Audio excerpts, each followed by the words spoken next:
name's Chris. I'm here today to tell you a little bit about our disc stacks.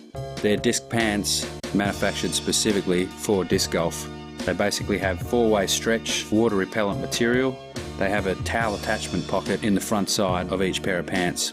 They have zip back pockets. They have enough belt loops to tie you up, and you got reflectors. So for those of you riding to the course on your bike, you'll be safe in the dude pants.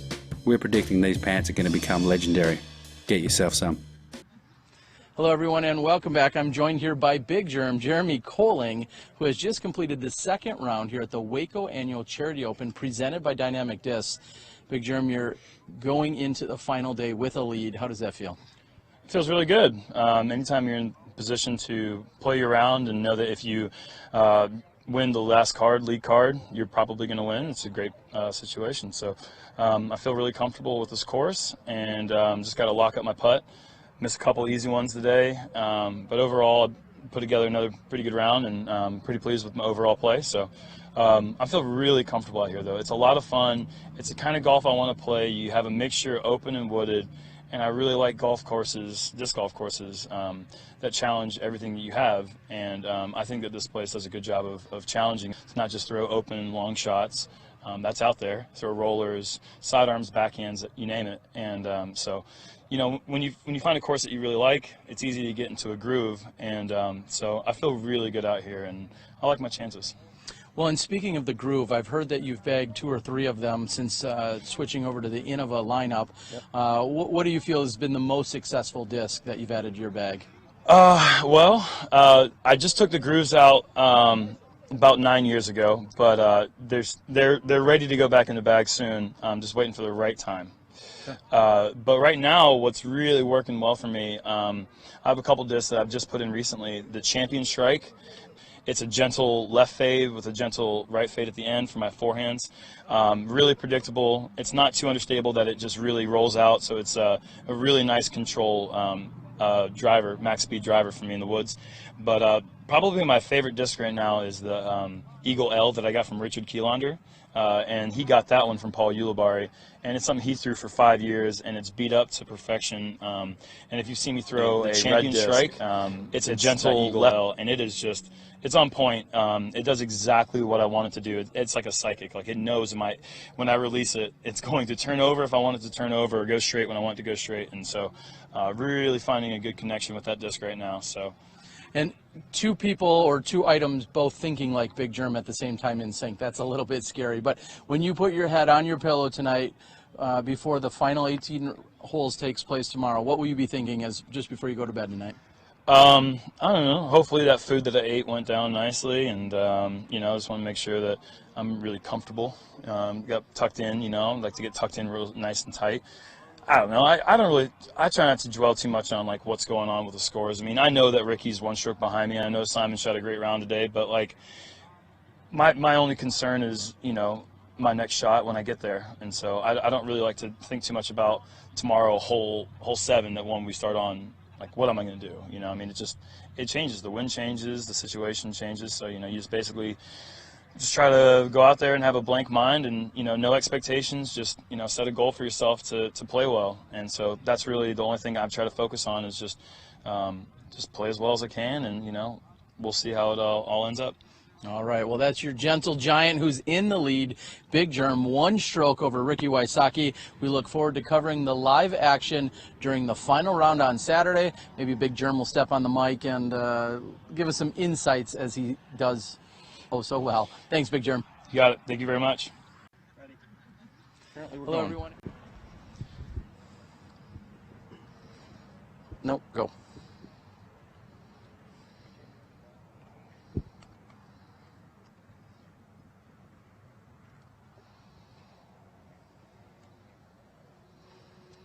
Hello everyone and welcome to our 3rd and final day at the Waco Annual Charity Open presented by Dynamic Discs. We've got a great leader card for you here today with 4 guys just 3 strokes apart from one another. Gregg Barsby is here at 19 under par, Simon Lizotte at 20 under, Ricky Wysocki sitting at 21 under par, and your leader, Big Germ, Jeremy Koling, sitting at 22 under par. We're going to get right to the action. Stay tuned. You're watching live disc golf right here with the Disc Golf Pro Tour. Solid intro. Didn't mess up one. Thanks, guys. I was just waiting for you to stumble. Not today, Germ. Bring in the A game. All right, thank you everybody for coming out to witness the final round for the 2017 Waco Annual Charity Open presented by Dynamic Discs. We have your lead card today starting off at 2:30. First on the box, representing Innova Champion Disc, it's Jeremy Big Germ Koling! Yeah.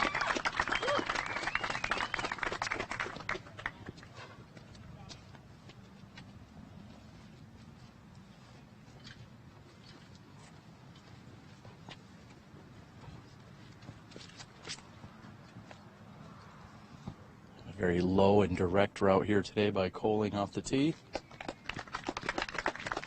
Second on the box, representing Latitude 64, we've got Richard Saki Bob Wysocki.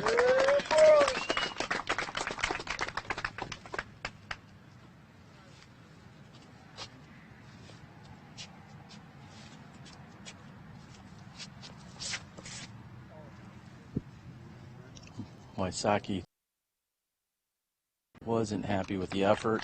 The last 2 days he was a combined 5 feet away from the pin. Today a little bit further. It's Simon Lizotte.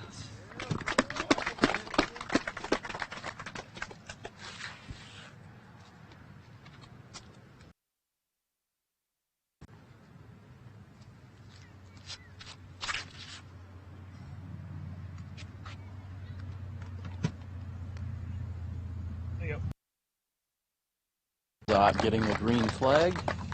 Rounding out our card and representing Dude Clothing, it's Gregg Barsby.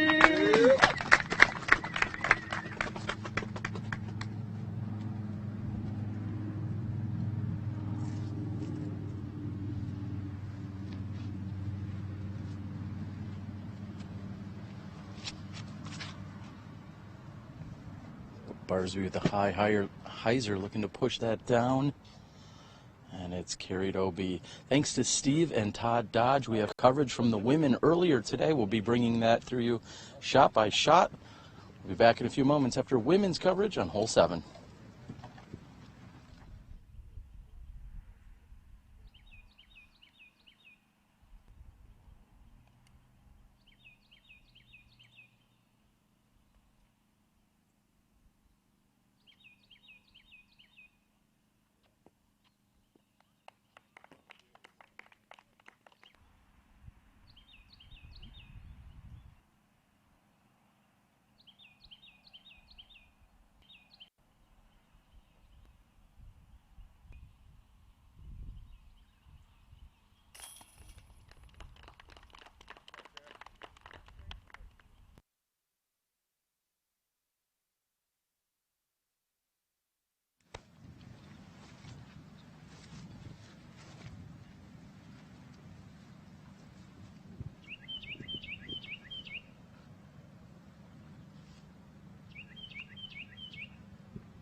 And Wysocki's going to start off the day with a par from just outside circle 1. Footer is online but short.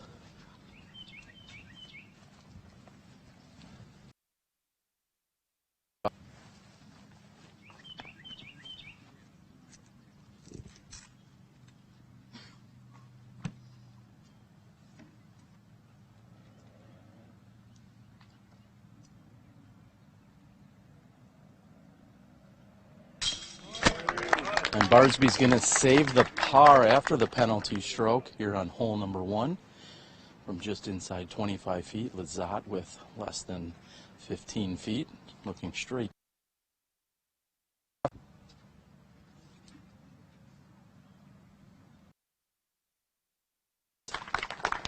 Birdie to start for Lizotte. Big Germ will bring it in the 1 full meter. He is in bounds. He'll be left with less than 10 feet.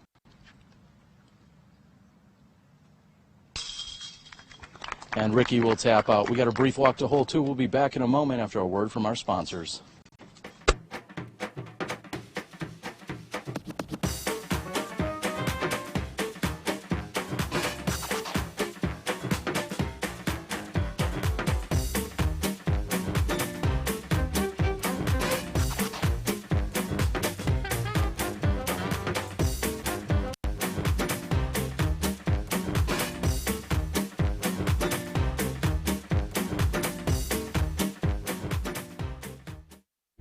If I lay up, I get a personal best.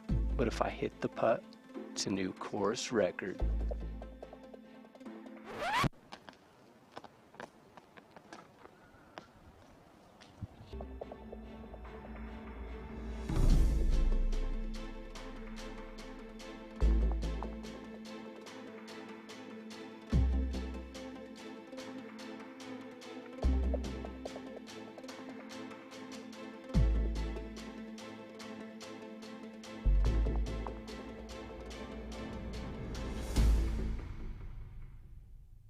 Three, Simon. Two, Greg. Repeat. Three, good hit.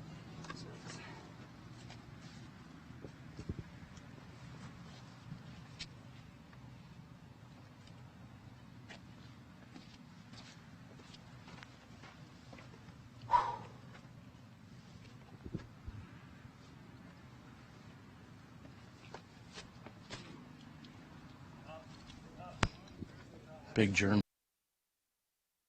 inside. The 616-foot par 4, hole number 8.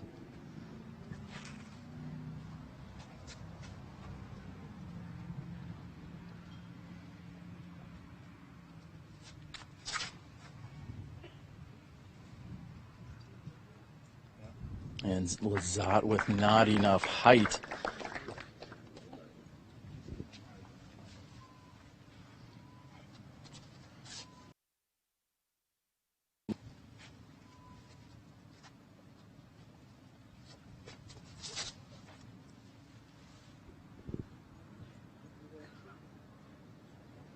And Ricky's throwing into a light headwind off the tee.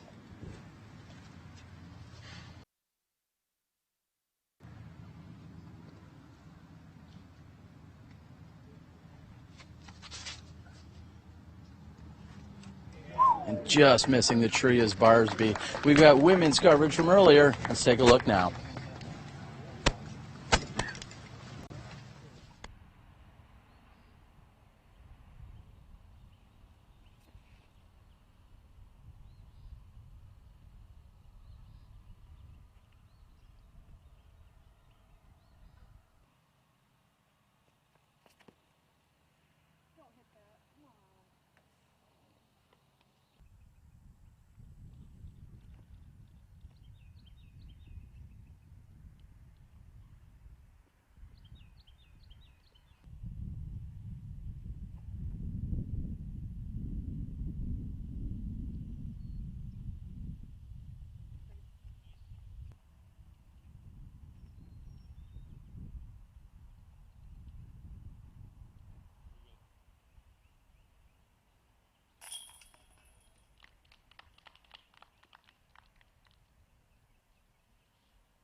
And Lizotte first to approach with a gentle turnover. However, that is hyzering out. We have a medium putt from there. Big Germ about the same distance from the pin.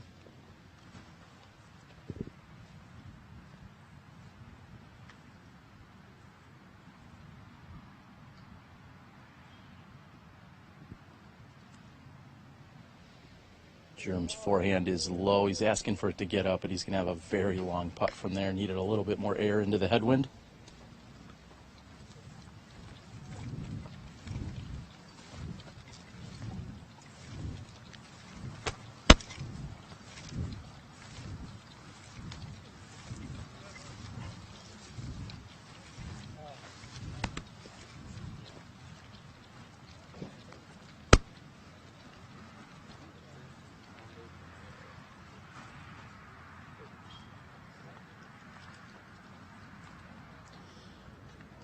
Wysocki contemplating a forehand or backhand shot.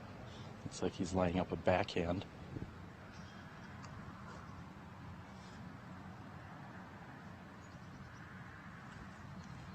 And he opts for the smaller window. Gets a little bit of cabbage on that top right shot. He's going to be short and have a long putt from there. Barsby with a relatively straight shot. Just a gentle fade here to the left. He's going to want to watch out for the exact same branch that Wysocki had just clipped.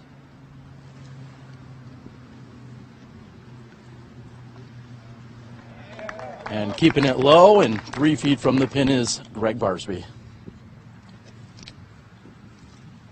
Again, thank you guys for joining us today for the third and final round of the Waco Annual Charity Open presented by Dynamic Discs. I'm your host, Terry Miller, the Disc Golf Guy. We'll have Cameron Frymark join us on the commentary here today. He's finishing up his MC duties and various other hats he's been wearing throughout the weekend. So I'd like to thank Cameron and the entire Waco.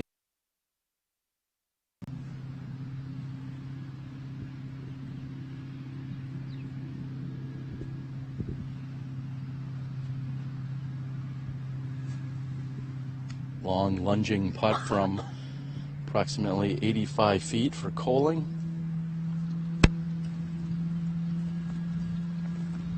And Wysocki, just like hole 1, finds himself a step behind circle 1.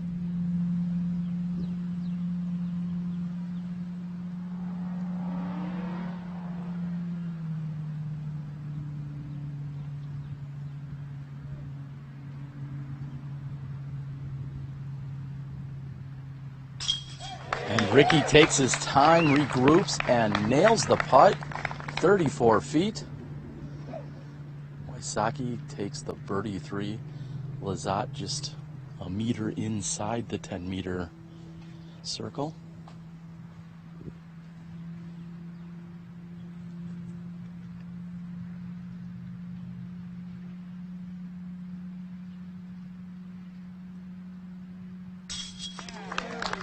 Simon Lizotte converts as well. Jeremy Koling will be the only competitor to not take the birdie here. And Barsby will tap in for his 2. We'll be back with you in a few moments for our third hole right here at the Waco Annual Charity Open presented by DD.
Lizotte with the clean hyzer approach from the right side and hits off the pole.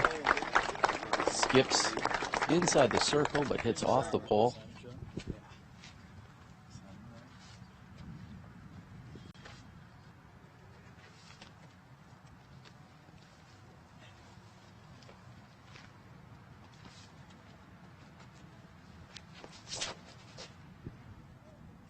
Wysocki also going out wide to the right and stays right of the pin.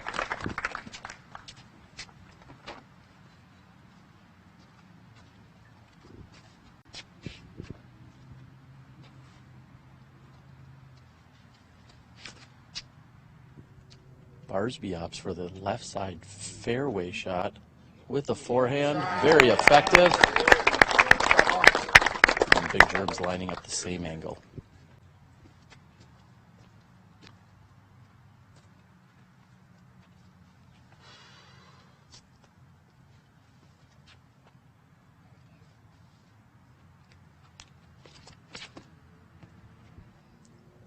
Executed beautifully, looking for a little skip towards the pin. He's got it. And let's see how the women played hole 9 earlier today.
Wysocki executes. He is the furthest one out at no more than 22 feet. Lizotte has less than 15 feet, as does Barsby, and Jeremy Koling is a mere 4 feet from the pin.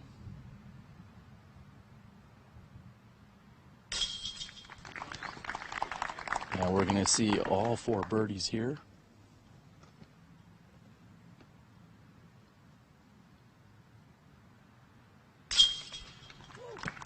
A little woo out of Barsby, and again 4 for 4. Big taps in. Brief walk over to hole number 10. We'll be back after a word from our sponsors. Flashlight LED disc golf discs just changed the game. The unique Disco Select feature allows everyone to choose their own color by simply pressing the middle button, then pressing it again during the first rotation of colors when the one you want appears. Or you can leave it in disco mode, rotating through the 6 different colors for the duration of your game. Designed by serious professionals, crafted from Night Eye's unrivaled sure grip material, and featuring Night Eye's patented fiber optics array, these discs strike the perfect balance of durability, stability, performance, and just plain awesomeness. With easily replaceable batteries and an uber-long life, the Flash Flight driver, mid-range, and putter will shine as they blaze your path to victory. Is your or night. Night Eyes. Discover your solution.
Joining me now is professional disc spinner Simon Lizotte. Simon, how do you do it?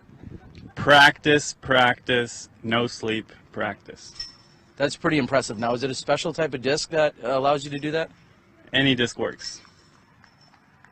Damn it. All right. Well, Simon Lizotte is, of course, here on our lead card today. What's the game plan? Third round, final round. Tell us what you're going to do. Well, I'm kind of getting used to lead cards again, so that's a good thing. And game plan is to throw good drives, because totally other than the Memorial, my drives are just all over the place. These woods have been quite tough, I think, for a lot of players, for me also. But my putter felt so good. I don't know my percentage. I didn't check the stats, but I felt like I made every putt.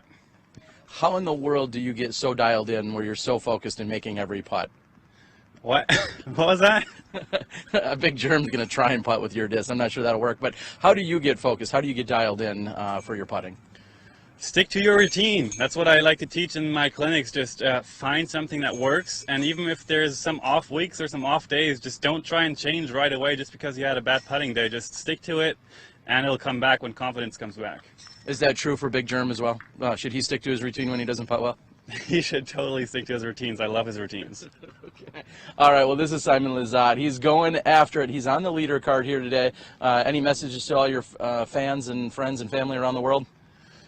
Thanks for support, and thanks for watching, and I love you. Oh.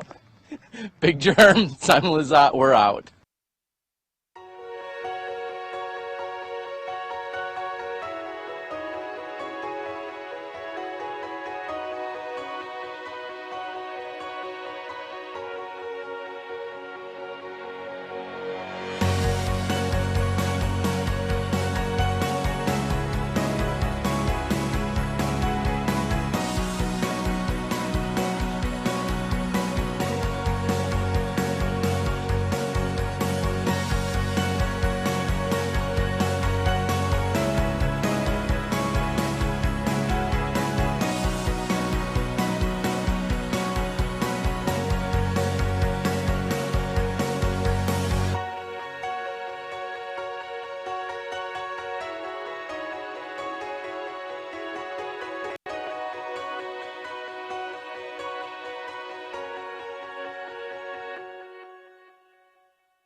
For me, it's time with my friends. For me, it's a walk in the park. For me, it's my job. For me, it's fun.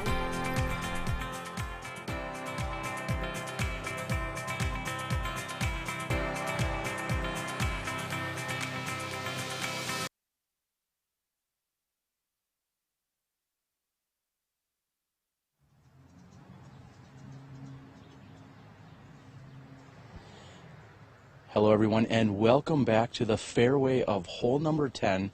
We've caught up with the second card, which is working their way down this very tight and wooded fairway. I'm again joined by Cameron Frymark. And Cameron, thanks for joining me for a third day. I'm honestly kind of surprised I haven't chased you off. Oh, it's my pleasure, Jerry. I'm glad to be here. And no, you haven't scared me off just yet. Well, we are out here, and we've heard that James Conrad has started out very hot. I believe he's gotten the first 3 for 3, and we're keeping an eye on him as well as a number of the competitors. All not messing around, as he's bumped up at least 16 spots. What a story this weekend by Nicola Castro. Yeah, I can believe it. James has the skills that this course requires. He's got great control with driving the putter in these woods, and he's got a long, controlled arm as well. And Nico, everyone knows that he shreds, and so it's really cool to see him come out here and do work on these courses, or this course. Well, we've also seen that Patrick Brown is 3 down through 4 holes. We also see that Miles Seaborn has started out hot, 3 down through 3 holes, as well as James Conrad, as we said, and Simon Lizotte, who's 3 for 3. So some very hot starts out here today, and I think it's going to be a battle throughout. Yeah, with the scoring as close as it is at the top, I plan to see a lot of really aggressive backups if they're going to get off the fairway, but we'll see how it plays out. Well, Big Germ is still maintaining a one-stroke. Lizotte has birdied all 3 holes to start. Ricky Wysocki has gotten the 2 out of the first 3. And Gregg Barsby also 2 out of the first 3. So tight race, and I think anything can happen here as we're going to move throughout the next 15 holes.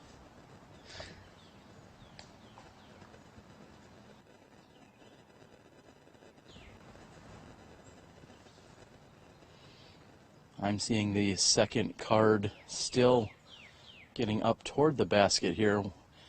A number of us cameramen and media are in the middle of the fairway here on hole 10. I'm not certain if they're planning on throwing.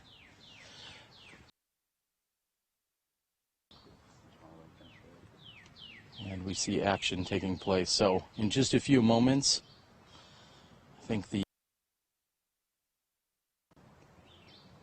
and we'll get back to the action.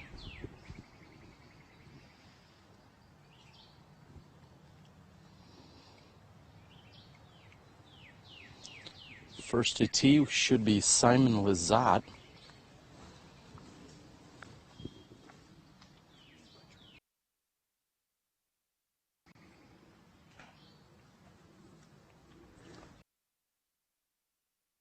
Good. I can't tell if he kicked left or right because I didn't see it, but I think he's in that stuff, and that is a bad shot. Little momentum shift maybe happening here as, oh, that one comes in. Wysocki, I believe that is, with his mid-range hitting off the tree on the right side.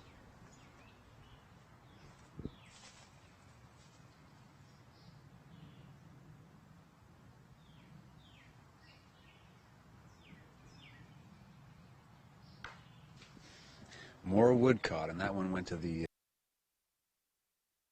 So he's going to have maybe a roller from there to come up. It's going to be a tricky shot.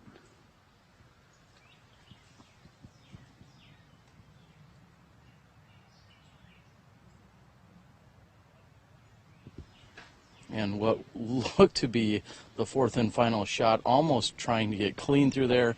4 tee shots, 4 sets of wood. They're getting worked here on this first very tight. All 4 of them did not get, or got as far as...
Good kick on that, but the play on this was you want to go on the left side of that cottonwood. Usually your tee shot, that's what you're aiming for, but he'll have a look at the basket from there for an upshot.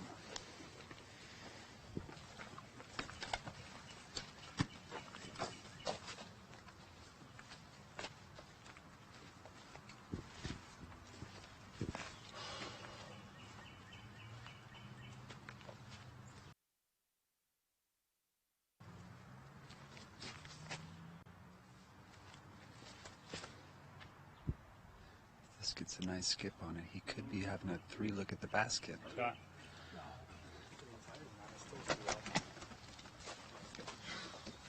Louise.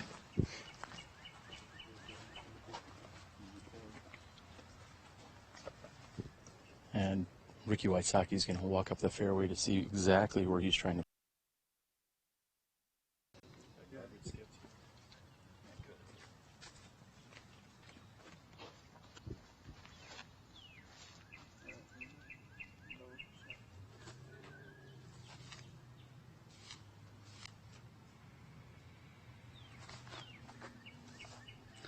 Ricky Wysocki putting it a little bit wide and catches a tree, but he should still be just outside the circle 2 for a look at 4, or for a look at 3.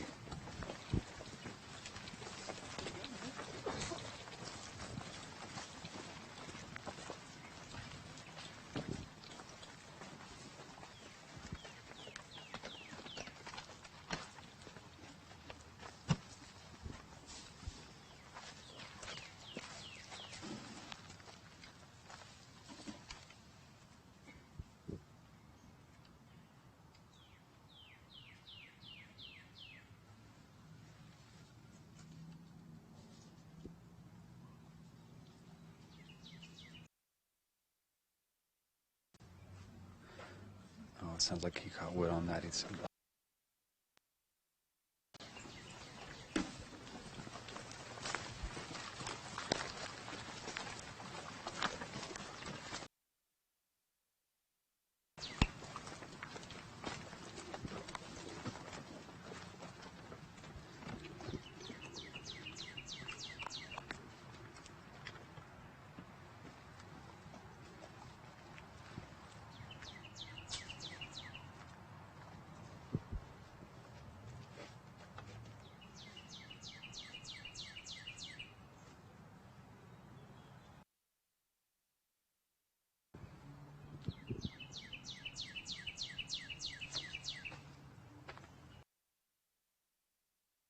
nicely.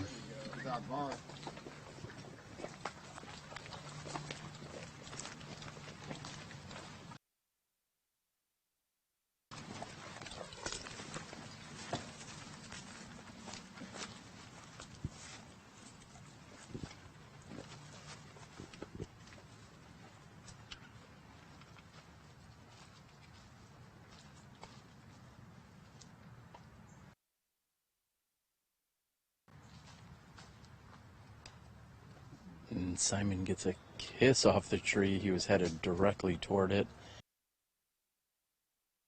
Carries forward. We have a long putt from there.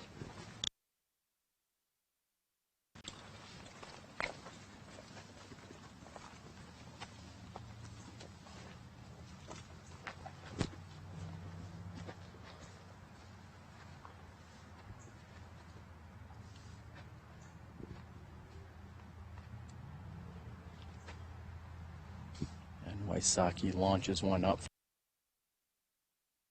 Circle 2.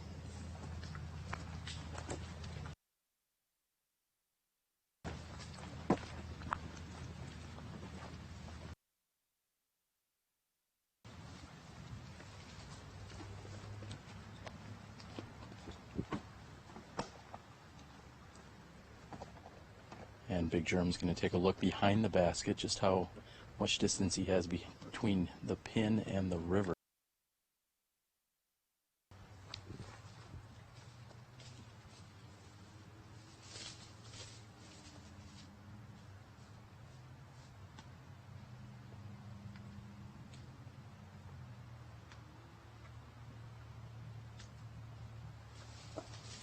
Smart play, just laying up for the easy 4 on this hole. 4 always feels fine on this hole.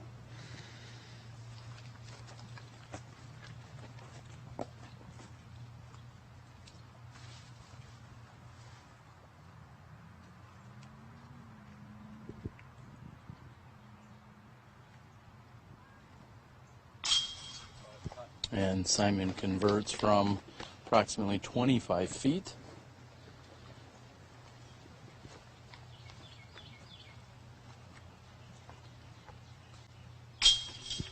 I believe all 4 competitors are perfectly fine with not revisiting this hole again until next year's event.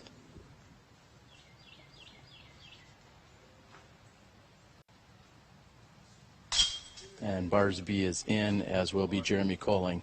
We'll be back with you in a few moments on our 5th hole right here during the final round on Championship Saturday.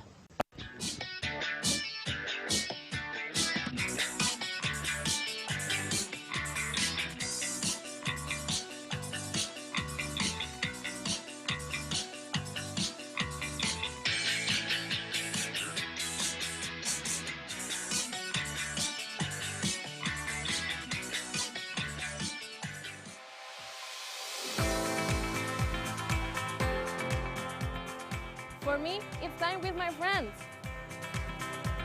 For me, it's a walk in the park. For me, it's my job. For me, it's fun.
And welcome back to hole number 11, Ricky Wysocki on the tee.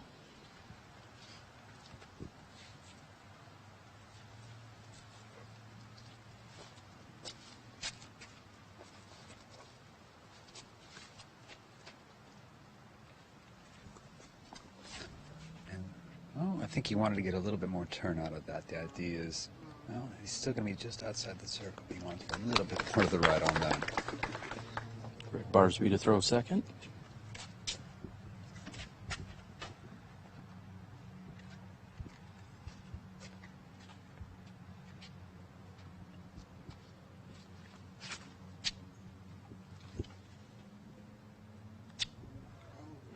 Ooh. Yeah, he should still be in the circle on that skip.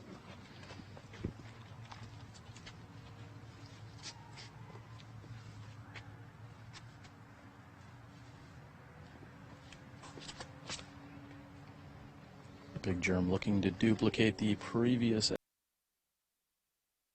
short of the pin. He'll have a slightly uphill putt from there.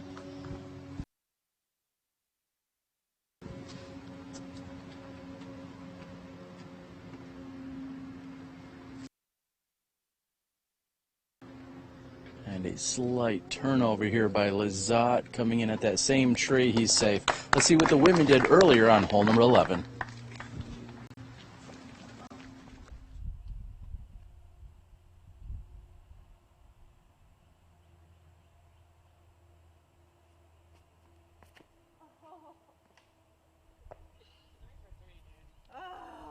Next year.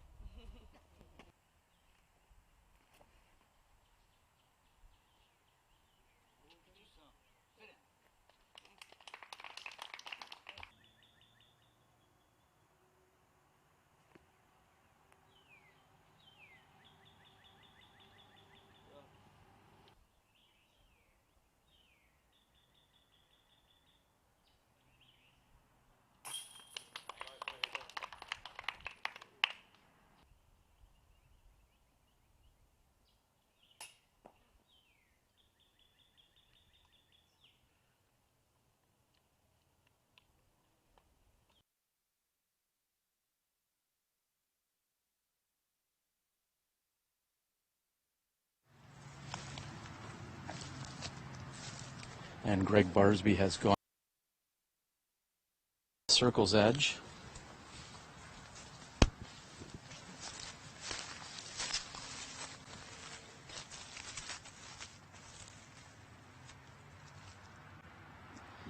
Although we are up on a hillside on top of a mound, he doesn't really have to worry about the hill behind him. He's got a little bit of room there behind the basket. Yeah, there's no reason to not go for this.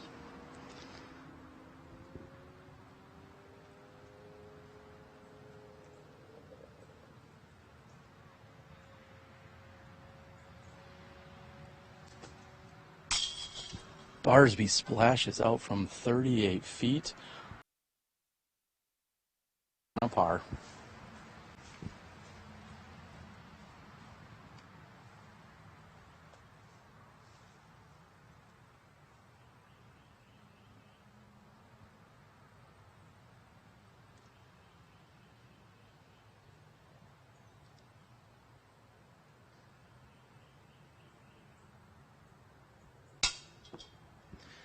And Wysocki is just a bit on the strong side, and something very unusual. Ricky took 2 or 3 pump fakes there, and that is not something we see by Wysocki too. Bought that one slightly, just a bit high. He'll also take the par. Birdie. James Conrad charging from that second card. And had a share of the lead as this hole was starting for our leader card.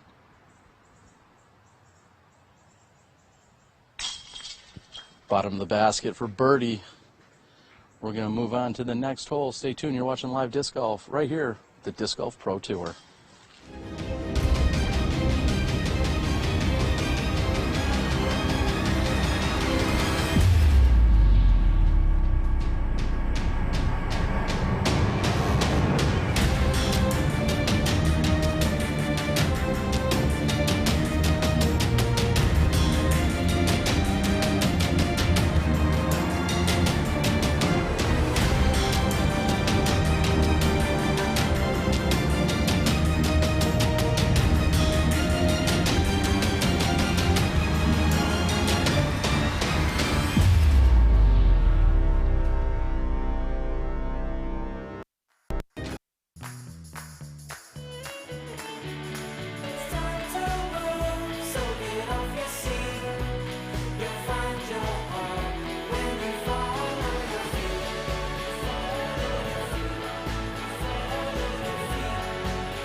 Big Germ with a forehand here on hole number 12, a par 3, 267 feet, slightly downhill to the right.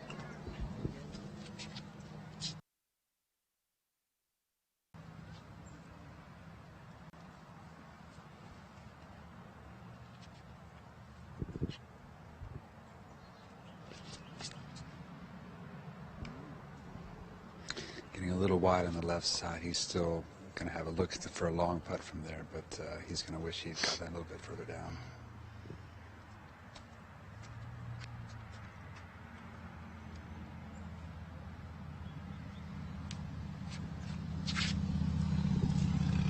And Simons is trying to fight through that right side. That is an outright shank as he chuckles to himself, but that was an outright shank. I've got no other words for that.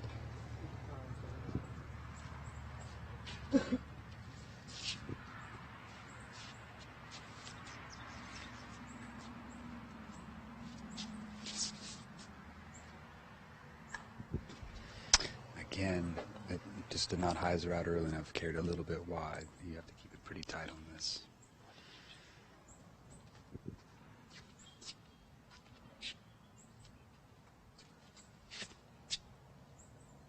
And Barsby, the only one to get past the initial set of trees. He's still short. However, that is the best drive in the group. Let's see what the women did on hole 12.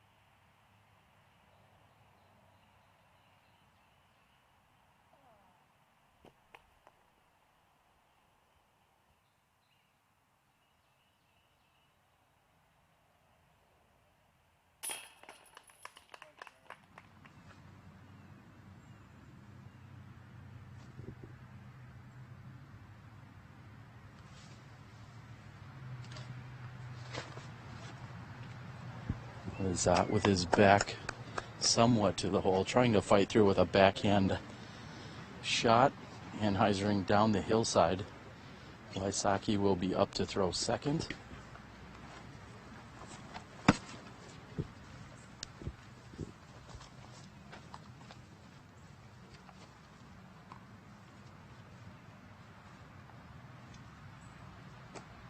And Cameron, it's one thing to not have a clean drive on a short birdie.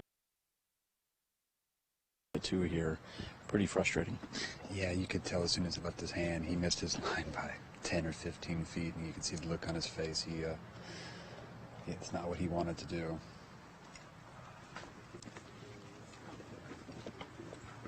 Typically, we find a backup on the next hole. We'll see if that is the case today. If so, we'll see if we can catch up with some of our other interviews from earlier in the day.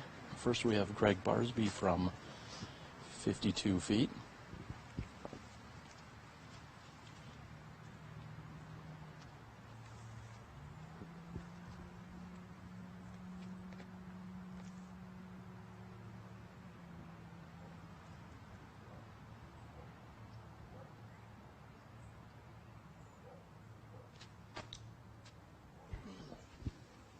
Just a little bit too much hyzer on that putt. This is, again, one of those shorter holes. Looks like nobody again on the lead card is going to be able to do that today.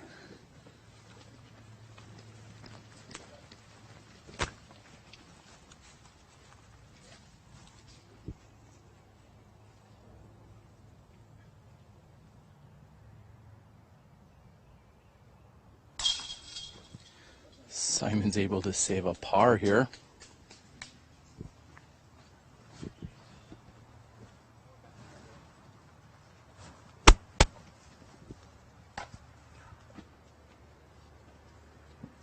Barsby with an 18-foot tester comeback for par.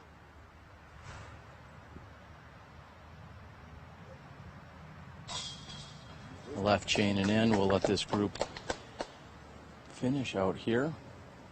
As you said, Cameron, 4 pars here on one of the shorter holes in the round. Ricky taps in. We'll be back with you after a word from our sponsor. Stay tuned right here on the Disc Golf Pro Tour.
Welcome back to hole number 13, a par 4 at 462 feet.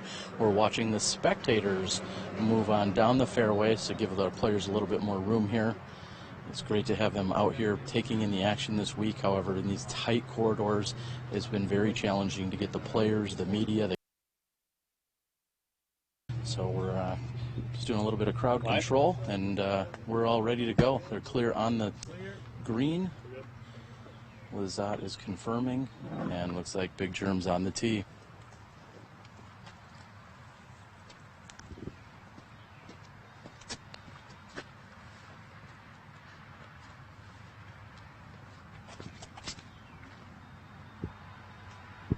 And Big Germ got caught up by a single branch that was coming off a main tree on the left side.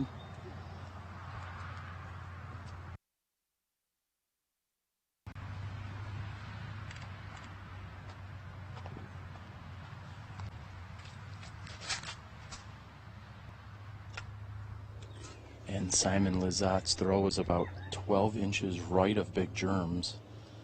Caught a larger portion of the tree.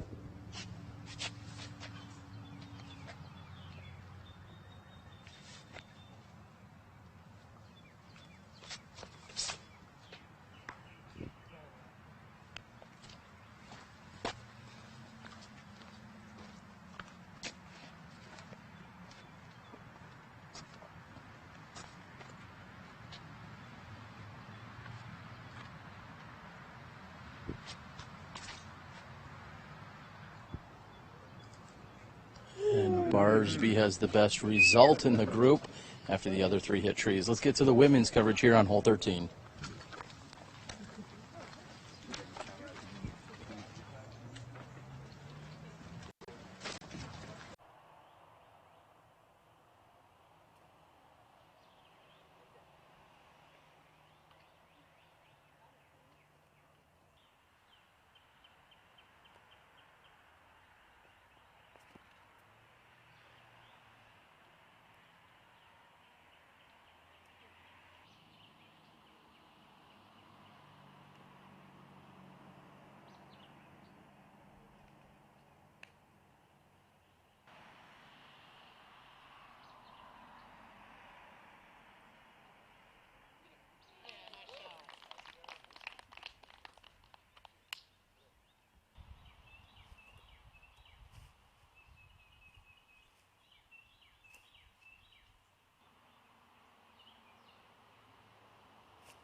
Welcome back. I am now joined by our tournament director, Ryan Draper. And Ryan, taking on the Disc Golf Pro Tour and becoming part of that, a massive undertaking. But if anyone's up for the challenge, I think Waco and your organization around here has proved you guys can do it. Yes, sir. Waco has a really active community. The Waco Disc Golf Association is a really, really strong club. And then just the community in general. All the city has been helpful to us greatly. And all the volunteers that we have, I'm going to have to get a shout out to those guys. You know, a lot of guys around here go beast mode, and we have a lot of volunteers, but we have a really good core of volunteers that just go hard all the time. So we're really blessed to have that kind of a community here. Everybody in the town also is really supportive of disc golf. When you go around to the bars, like we're doing the pub crawl and the party tonight, when we've gone around and talked to the folks that own the businesses around town, they're super stoked to hear that we're doing this kind of a thing, and they want to make it bigger and better every year. And so, yeah, that's our goal.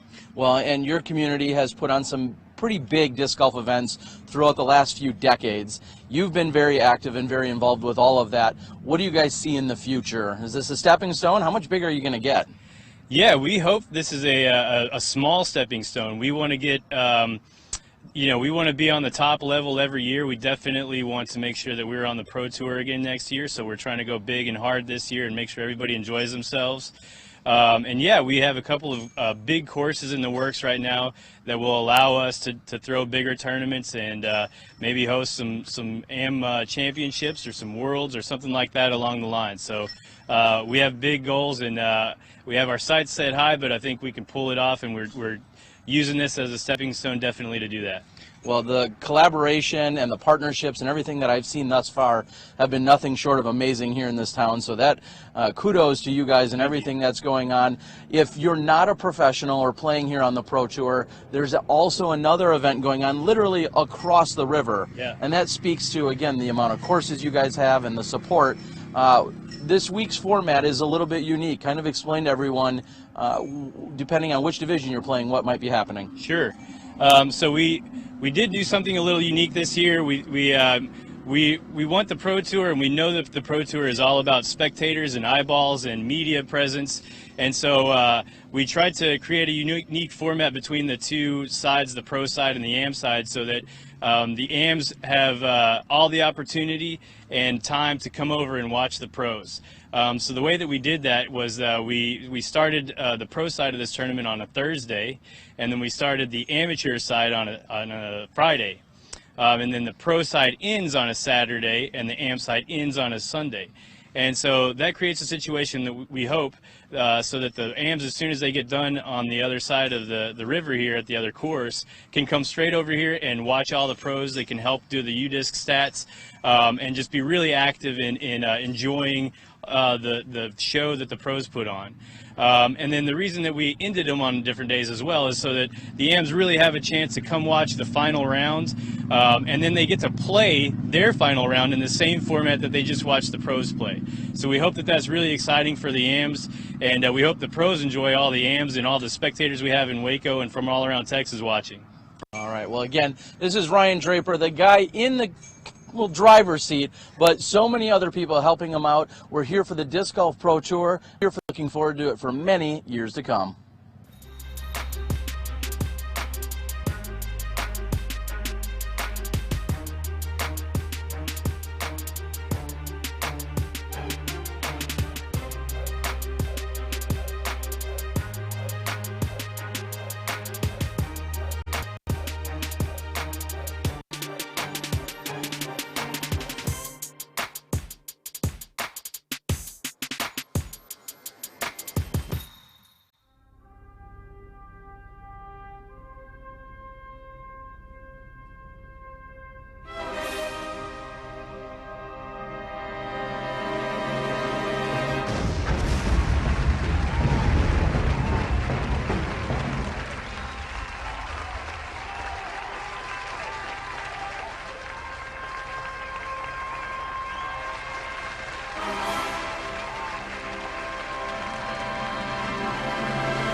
Big Germ with a gentle forehand here on the shortest hole of the weekend.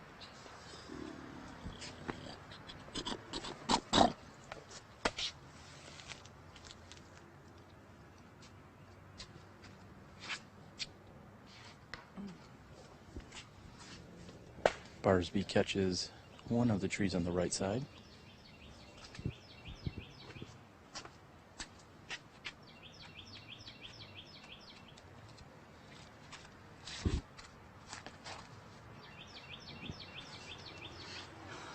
Simon going for the slide, executes perfectly.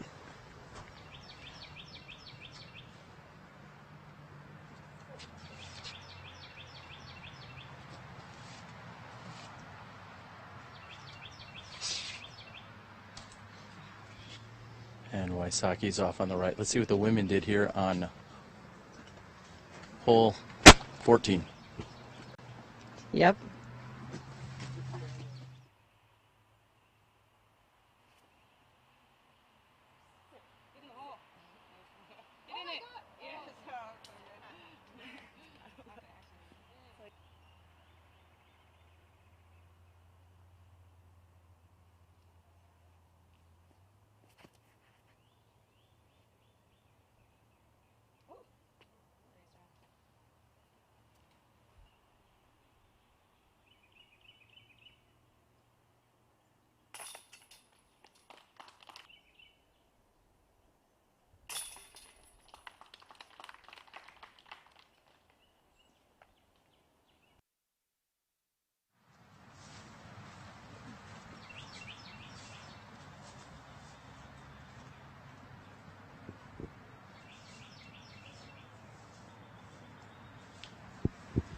Some never seen before antics on the tee. I think everyone should just go with this sliding drive like Simon. It seemed to work for him. It looks like a unique skill that he has. We might need to learn how to do that.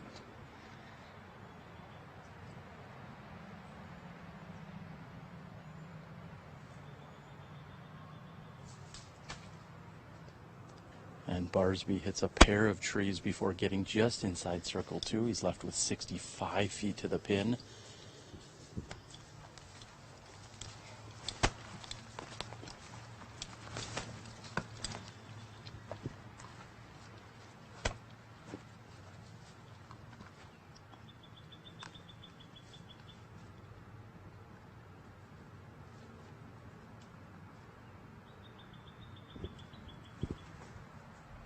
Giving a great run, just goes just right side of the basket. He's going to have an easy 3 there, but again, this is another one of those shorter holes that you can do, and it looks like our lead card is going to have a tough time trying to do that.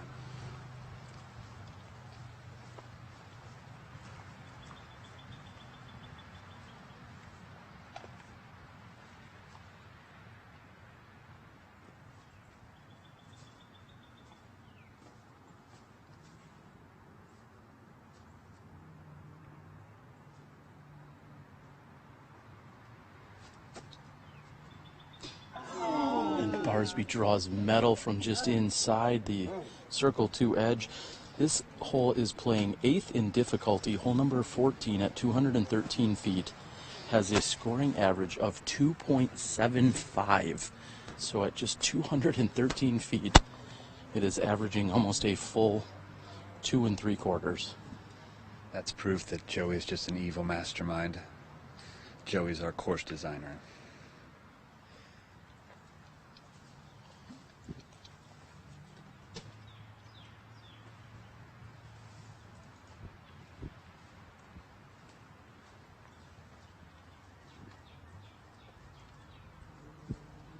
Barsby dealing with some thorns and underbrush between him and the basket.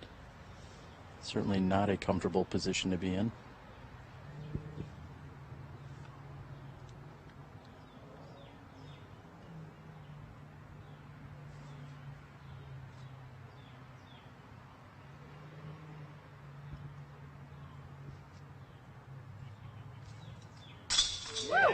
Solid save here by Gregg Barsby. Very rough hole.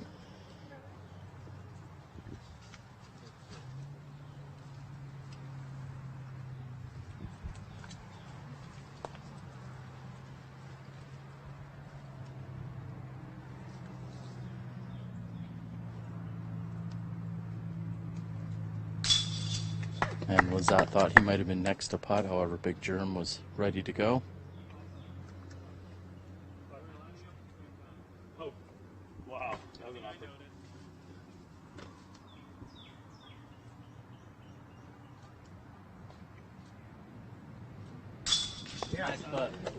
And Simon Lizotte with a birdie, which is actually quite rare from what we've seen in 3 rounds out here this weekend.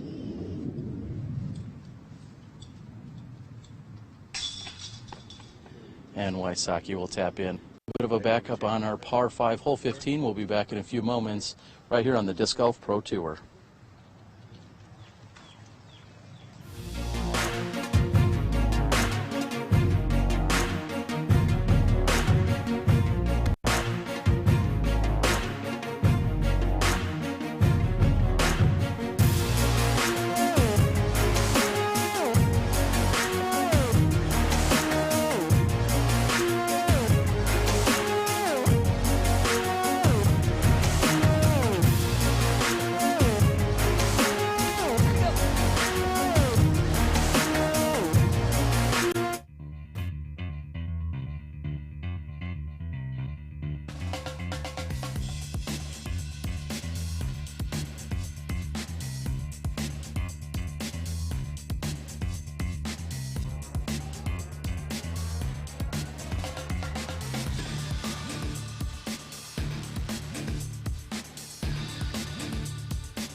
Hey everyone, I'm here with Chris Finn from Dude. He's going to give us a tour of the Dude RV and tell us what's going on this year.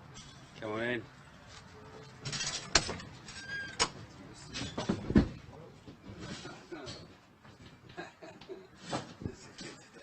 All right, Chris. So for starters, we're here in the RV. This looks like the living area. What are we seeing? Yeah, this is where we get to come in and relax. You know, this is generally the only place that we try to keep real clean, nice and easy. So you finish a round, the boys playing, or we've been out there working all day selling clothes or pulling boxes, then we get to kick back in here, have a beer, and chill out. Well, I saw you all over the country. It was kind of a running joke that every weekend we were running into one another last year. I see this huge map of the U.S. Tell us about 2017.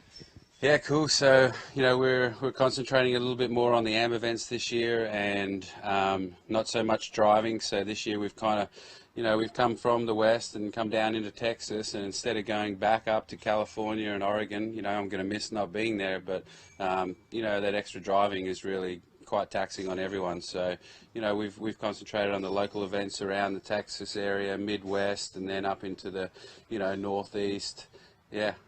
All right. Now, if somebody wanted to know more about where you were and how they can get Dude apparel and the kinds of things that you're doing, where should they be looking? DudeClothing.com, Facebook, Instagram, everything pretty much gets shared up there. We also have a new community site called DudeCommunityEvents.com. We're pretty much running pro clinics, doubles events, and also giving ambassadors the opportunity to book in lessons through that website. So if anyone wants to meet a specific Dude ambassador, they can go on there and see where they are all year. There's a calendar there you can minimize by player and go, cool, where are they playing next? I want to go and catch them and say hello, or I want to book a private lesson, and you can do it right there through the website. Wow, sounds like a great way to get in touch. Talk about your Dude ambassadors. I'm looking around thinking I'd like to be living large in this place, but talk about who your Dude ambassadors are and who they might run into. Well, on the truck we've got Matt Bell from Latitude and Gregg Barsby from Innova. You know, out there with the Discmania truck, you got Simon and Eagle, a few of the girls, Kona, Melody, Jessica, and a few more of the boys like in Europe, KJ, Thomas. I'm sure there's someone I'm forgetting, but yeah, you know, those lots guys. of the good pros out there. Yeah. All right. Anything else you want to show us here in this luxurious RV that's now been on the road for, what, almost a year and a half? Yeah, it's been on the road. It's been off the road a few times as well. It's a big beast, so it takes a bit of maintenance. And, you know, this year we've got a driver on board and a salesperson who are going to take care of it. They're from Perth as well. Yeah, look, I mean, this is kind of where we do the work.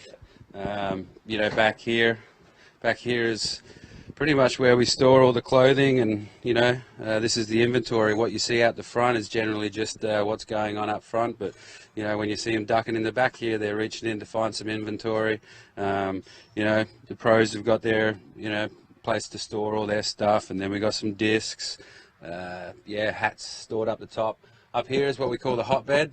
That's where I'm sleeping at the moment, and it's a hotbed because A, it's going to get hot in summer, and B, because it's just a spare bed. So if any of our ambassadors, you know, they don't have somewhere to sleep, we basically give them the opportunity to call these guys and say, hey, I don't have accommodation for this tournament, can I take the hotbed? You know, just make sure they're safe. And yeah, back there is where the boys are sleeping. The beds kind of slide up to the top, and then they slide down, and a couple of queen beds for the boys, nice and comfortable. I tell you what, the kitchen's better than my place at home, mate, you know. Yeah. Is there, I'm thinking MTV crib style here, MTV crib style, is there anything in the fridge that's always stocked that has to be there to go? Well, yes, for sure. There's definitely always a pizza for those last minute meals. The boys are definitely into the Coke. And then Sharon and Steve on board, they got the Coke Zero. Bacon and eggs, always a good staple. And of course, Vegemite.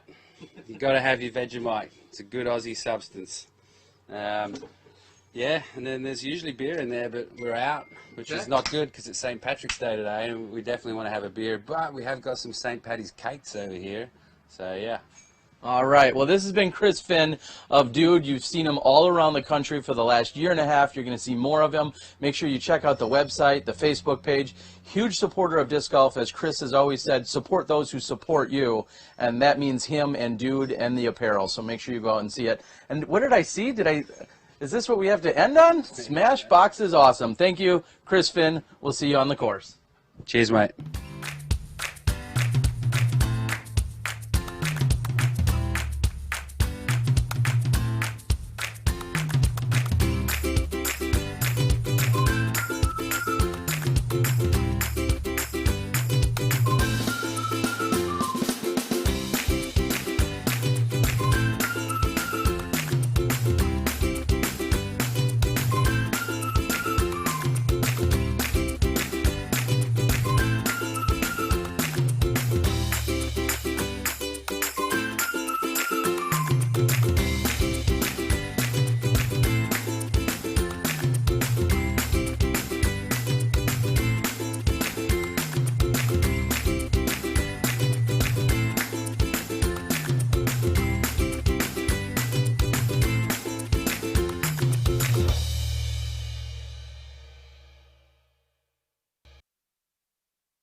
For me, it's time with my friends. For me, it's a walk in the park. For me, it's my job. For me, it's fun.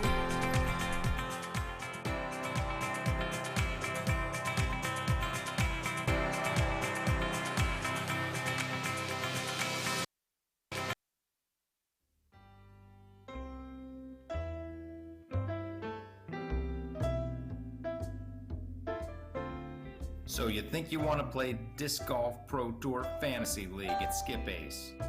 Well, then go to Skip Ace and sign up. Step 1, make a new user. Step 2, log in. Yeah. Step 3, get ready to win some prizes because you're joining the Disc Golf Pro Tour Fantasy League. Join the Disc Golf Pro Tour Fantasy League. Password DGPT. Might want to review the rules. If you do well, you get points. You do bad, you lose points. Easy. Step 4, make your picks. Step 5, submit your picks. Step 6, make some popcorn. We'll see you on the flip side at the Pro Tour. Out.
And welcome back to the fairway of hole number 15. Simon Lizotte has thrown his tee shot just a few moments ago.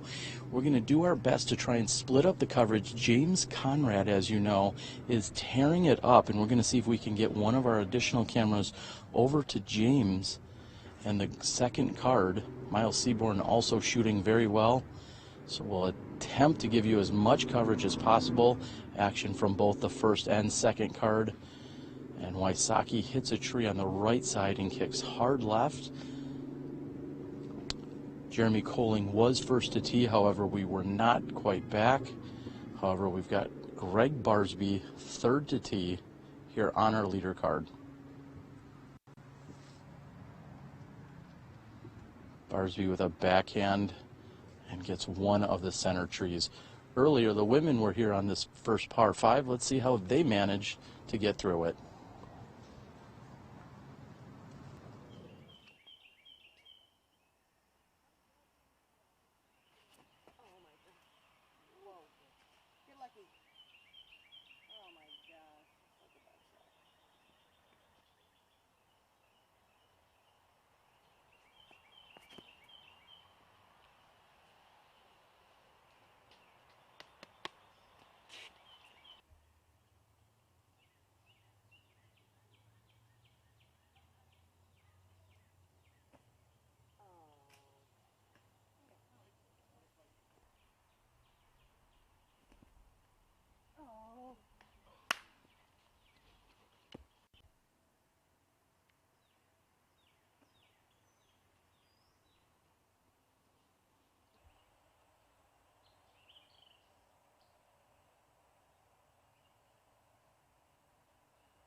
And we've moved down the fairway. Ricky Wysocki trying to go up and over the trees. The rest of the group is going to move down. There was only one relatively clean shot in the group.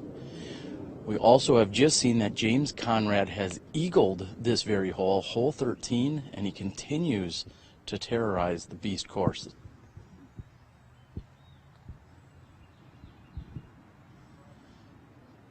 Gregg Barsby from the right-hand rough.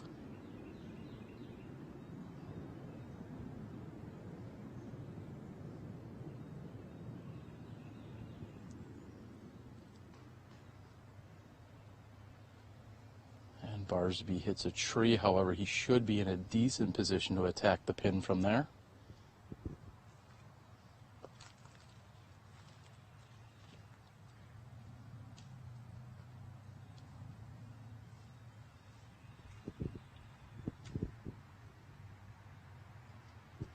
Simon Lizotte will be third to throw.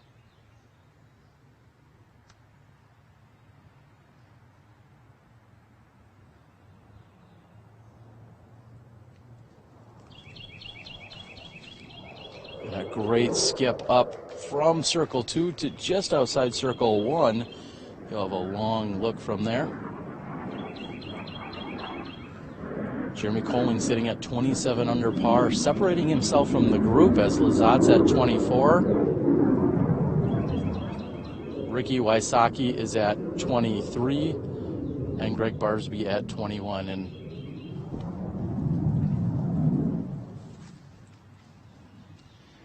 as our players get into position here on 15, we're also able to bring you some action from hole 16.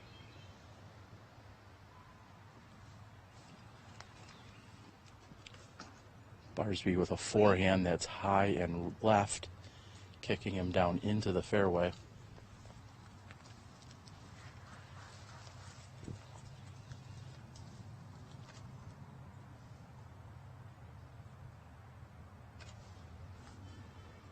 And of course, Ricky with a forehand fighting through. He's right side. He'll have a putt from there. Big Germ's disc is up and on this right side. He's going to have a tough angle, however, by far the furthest throw in the group.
Forehand roller by Koling, and that looked like it was going to get up and through, and it doesn't. The crowd with a collective groan.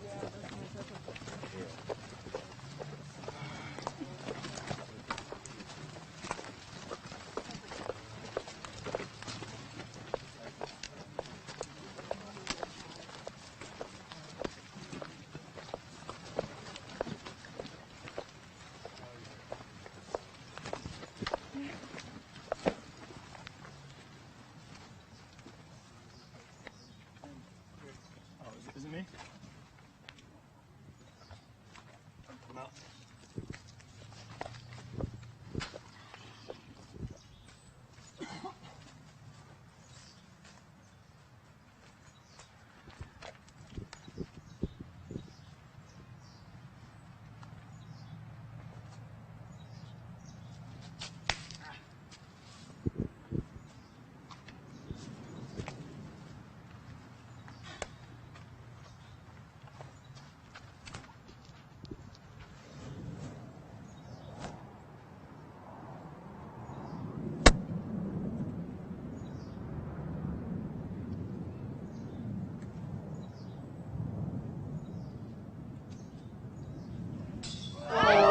Barsby draws change with the forehand putt from almost 60 feet.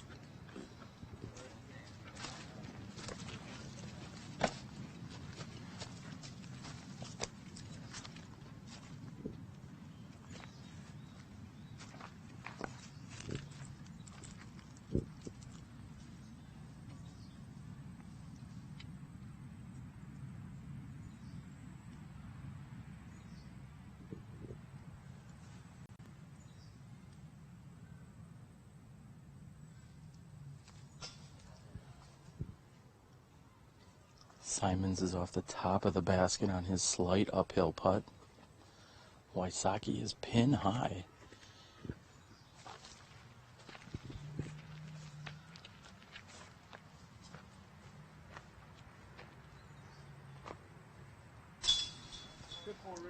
And a 4 by Ricky Wysocki, working hard for the birdie here on this long par 5.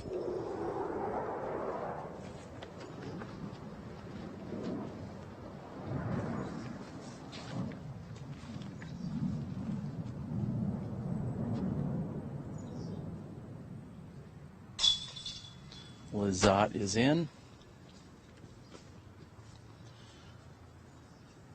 Barsby not quite 60 feet on that forehand approach.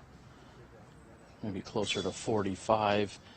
And Big Germ is in. Let's go check out the action with Chad and Cameron on the second card. We'll be back in a few moments.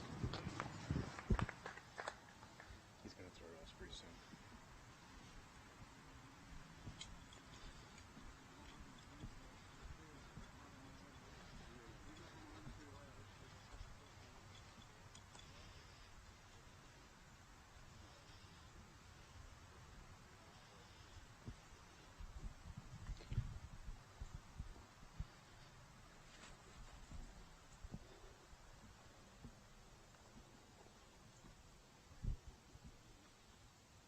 We're on this.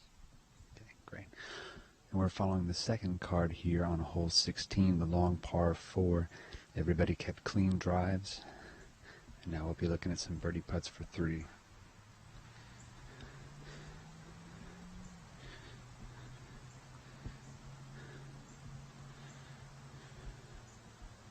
Yeah, Mike. That's Mike Lidala putting in for 3. There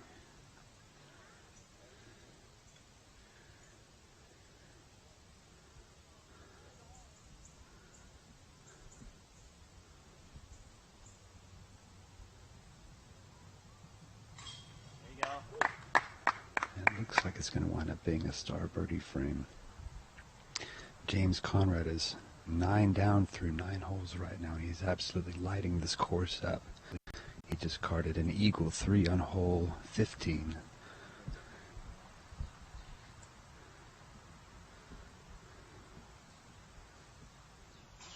Miles cleaning up from within 15. And James has just passed the basket down the slope, but he should still be pretty close.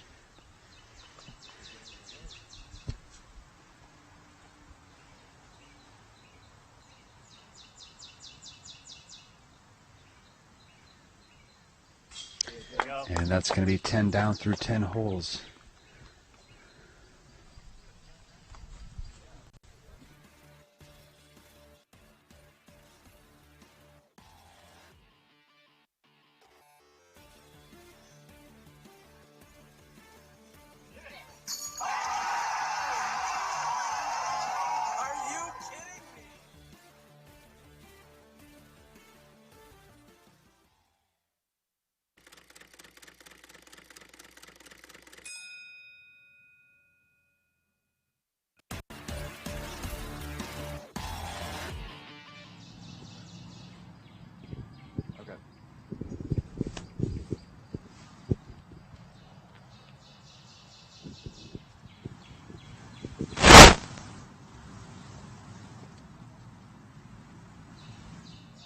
And welcome back. We've got Big Germ on the tee with a very well-placed forehand, except for the last 10 feet.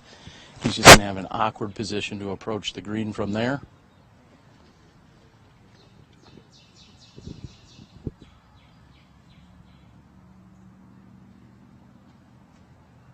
And Simon Lizotte has pulled this right. However, it did continue on, finishing on the left side of the fairway.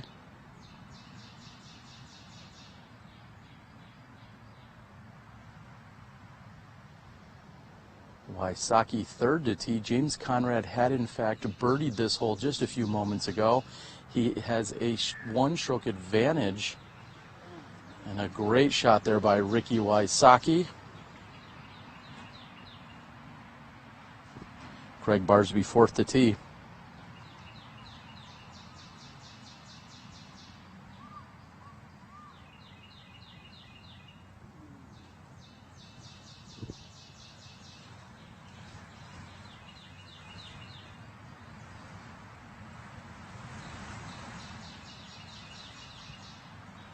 After a second start by Barsby, he releases low, hits the stump we saw yesterday. We've got women's footage right here. We'll be back in a moment.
Lizotte is lining up a forehand roller, and it stands up nicely. It's got to just stay off that tree. Had it gotten past it, we'd have had at least 30 more feet.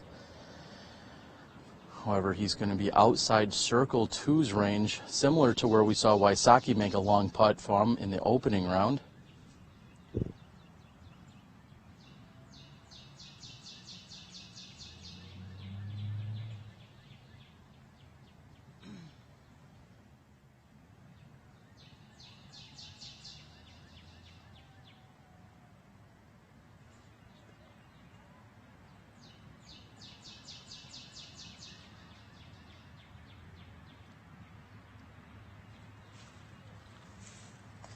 Gregg Barsby putting it up here within 10 feet from the pin.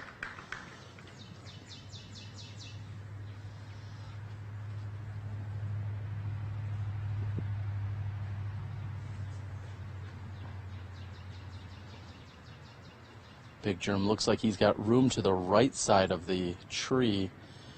He should have a couple different options. I'm guessing it's going to be a forehand approach. He's going to go to one knee. A one-kneed forehand here by Big Germ. I believe we saw 2 of those yesterday by both Big Germ and Ricky Wysocki on this very hole.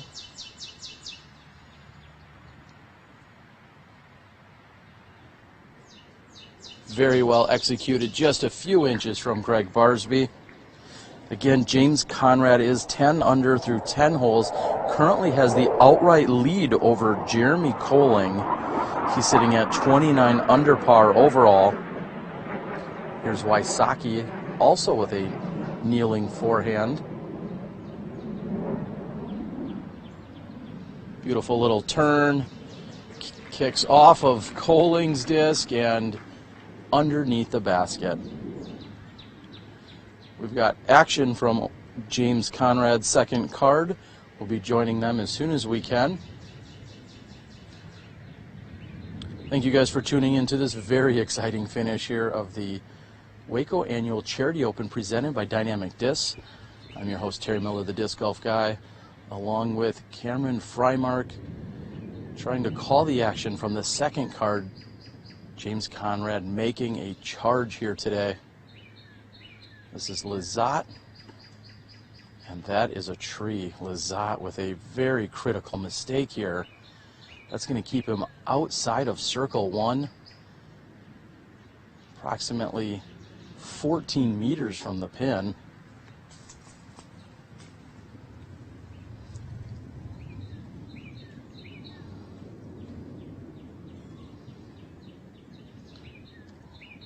Again, Lizotte. He is up to throw next.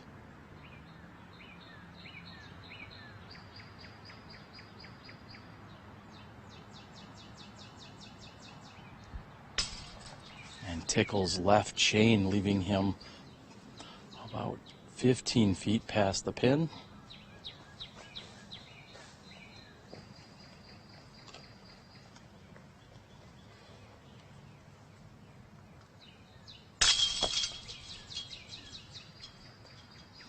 And Big Germ with a mental lapse there for a moment, missing from inside 15 feet.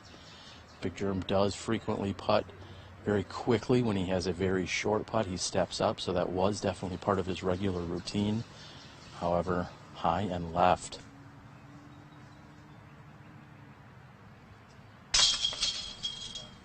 Clean up by Lizotte.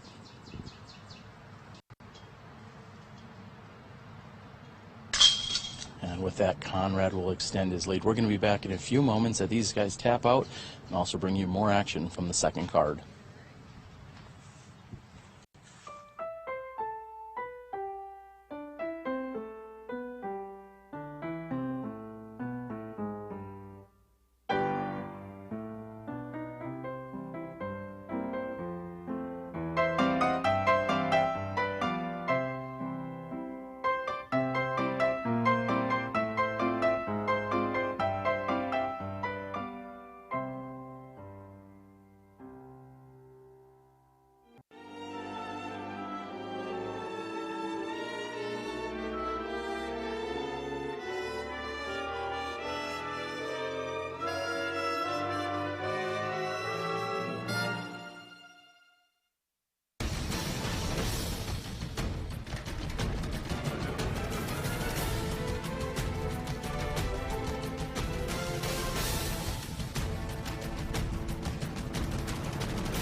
And we're on hole 17 at the Bees following our second card. James Conrad is currently 10 down through 10 holes.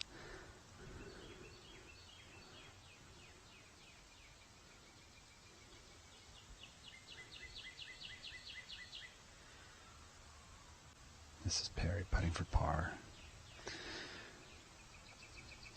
Conrad's disc is that white disc short of the basket. He'll be getting a 3 and missing a birdie on a short hole that may cost him later.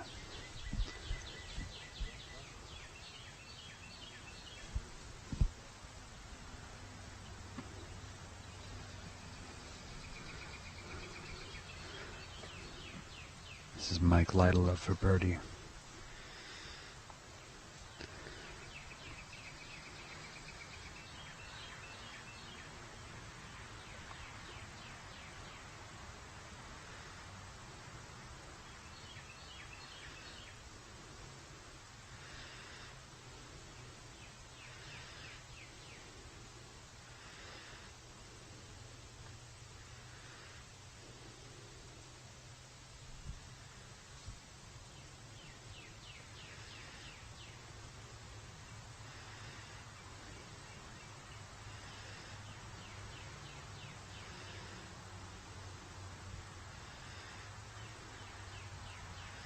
Yeah.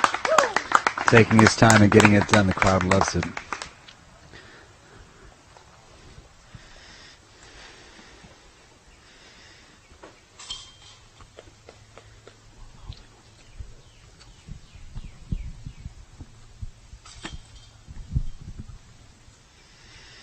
And James cleans up for his 3. We're going to move on to hole 18.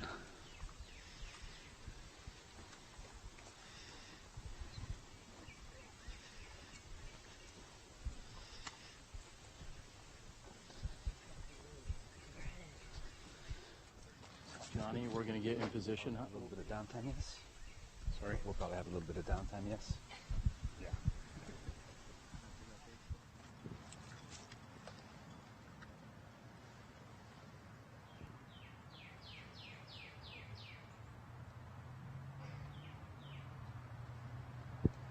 And moving right along here, Ricky Wysocki on the tee and placing himself within 12 feet of the pin.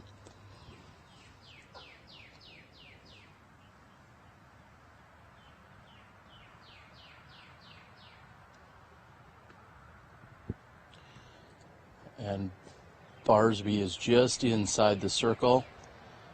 Looks to have about 25 feet. Big Germ also going with a forehand.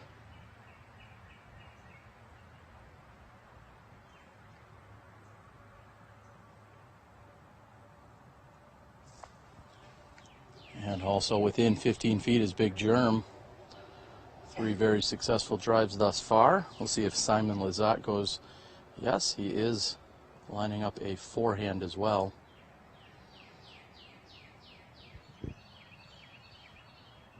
And Simon coming up straight at the pin and lands within 10 feet. 4 solid drives here. Let's see what the women did here on hole 17.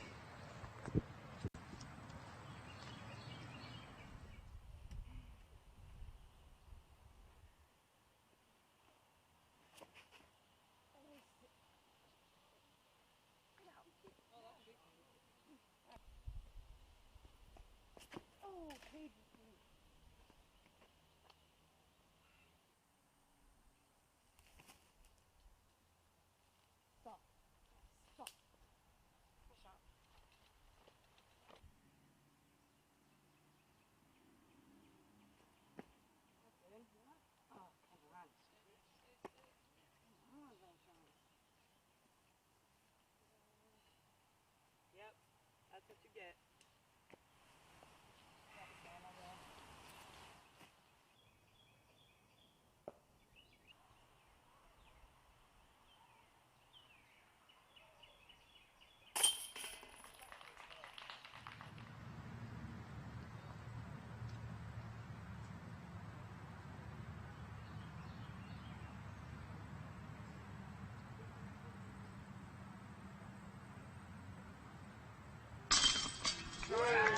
Dancing around the back of the basket.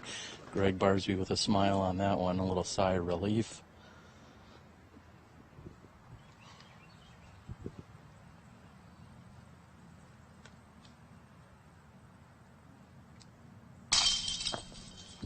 And Big Germs is high and left and slips through.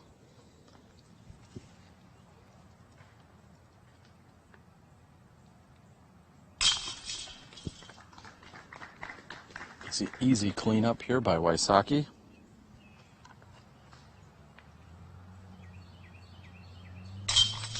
And Lizotte is in. Big Germ's going to be the lone par here.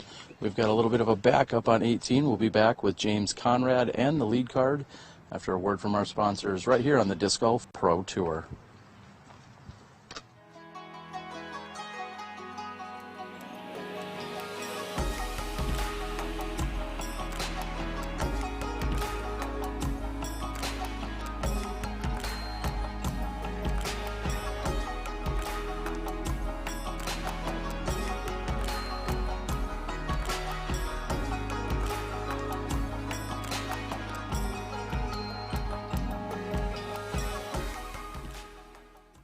Sun King Discs, established in 2001. Florida's most respected name in disc sports. Official retail merchandiser of the Disc Golf Pro Tour. Currently on tour supporting Discraft and DGA live inventory, free shipping at $12. All orders $19.99, ships in a box, includes single discs, large selection of both stock and collectibles.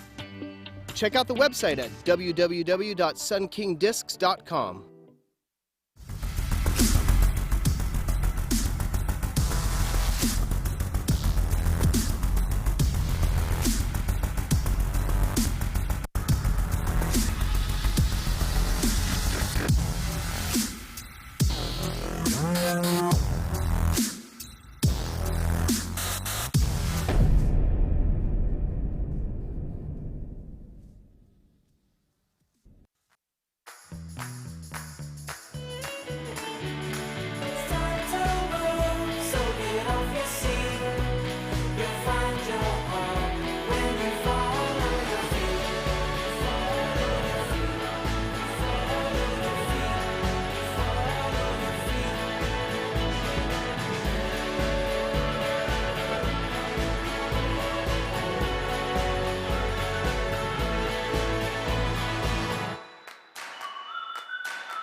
Get it anywhere close, it stops on a dime, basically. Looks like you got a little cut roll even.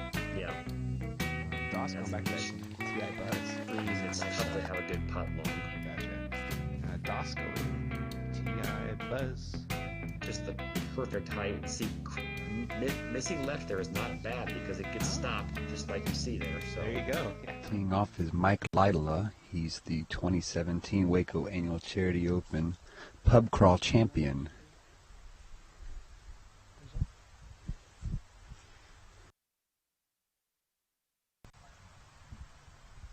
Up next is Miles Seaborn, who is just a couple of strokes behind the leaders at this point.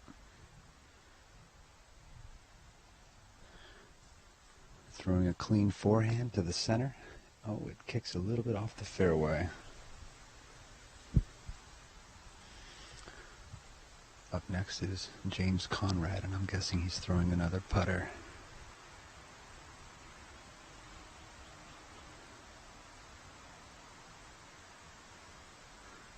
Gets a little close early on and nestles on the edge of the fairway.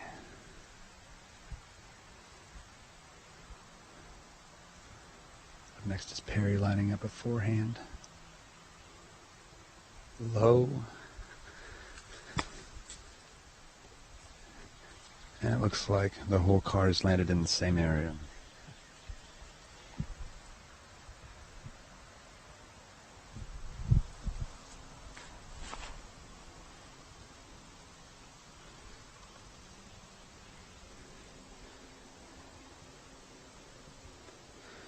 James Conrad is currently tied for the lead. He's 10 down through 11 holes, which is very impressive on this back course. He managed an eagle 3 on the treacherous par 5 hole 15.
I believe what I've just seen for this hole is that there are so far only 2 threes. I know that Eagle got one the first round, and I believe I saw that there's been 1 other 3 so far on this very difficult par 5.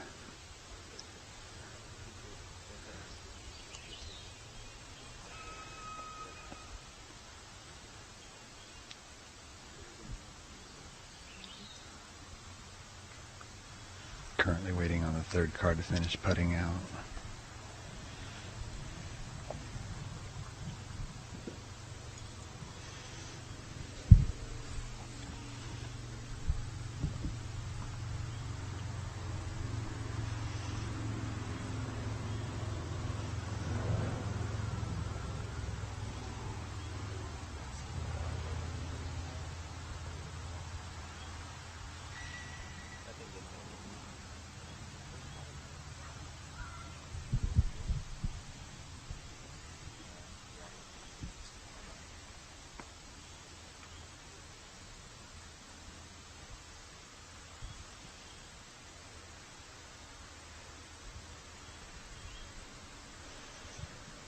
Perry is going to have the most open up shot at the basket from here, but it's still a difficult shot.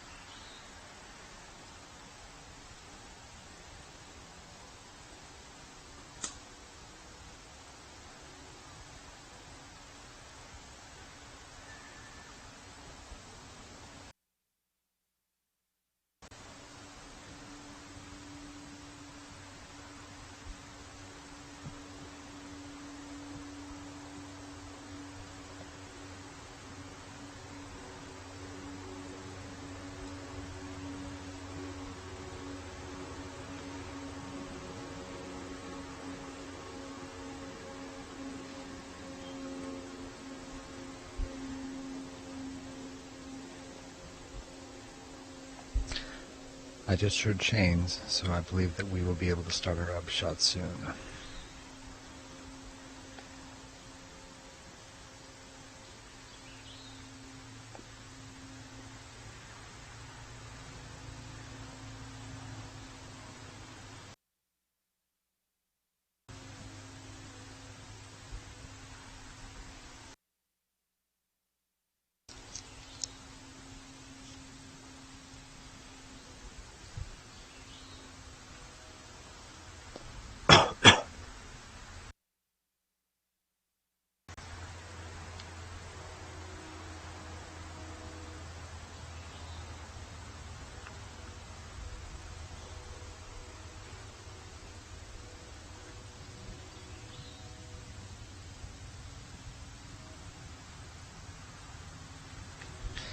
Perry opting for the turnover, releases it a little bit low, and that's going to roll off the fairway.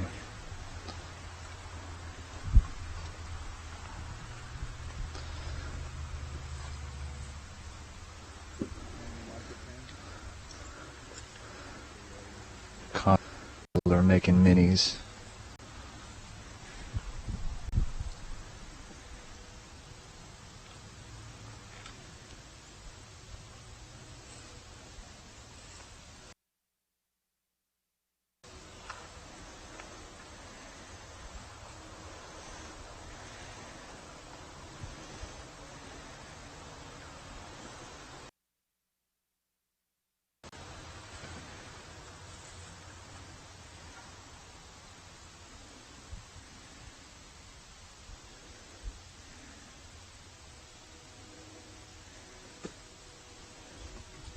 Conrad with a flexing up shot. Right to the bottom of the hill. The crowd likes it.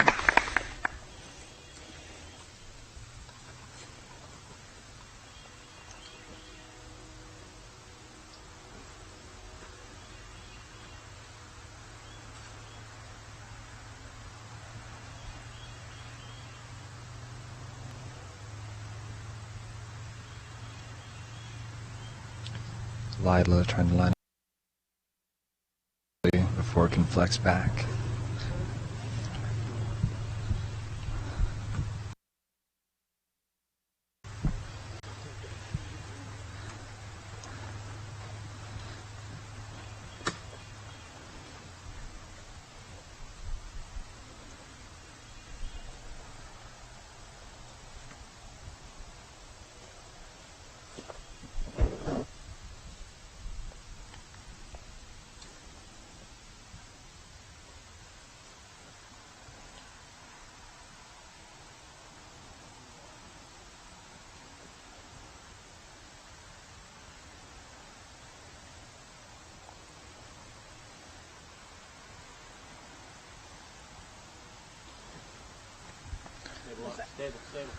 Miles throwing a little high and catching some of the trees, but he still should have an easy upshot to the basket from there.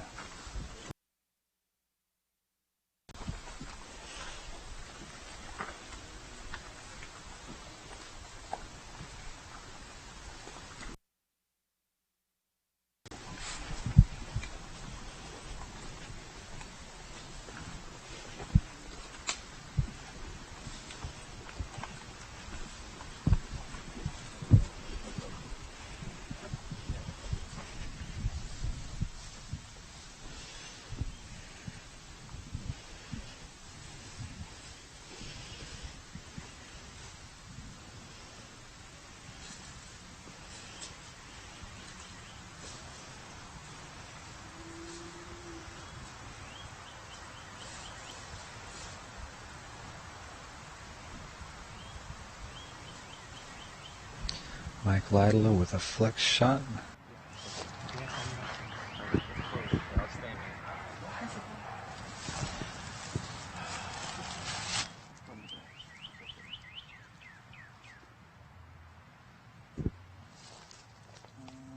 They're going to be soon here, Johnny.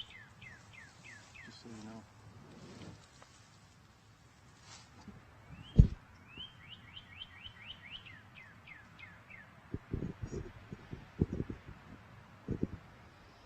And getting back to the action here with our leader card, who is on the tee of hole number 18. This is the last of the wooded holes, as we've seen on this very challenging beast course throughout the week.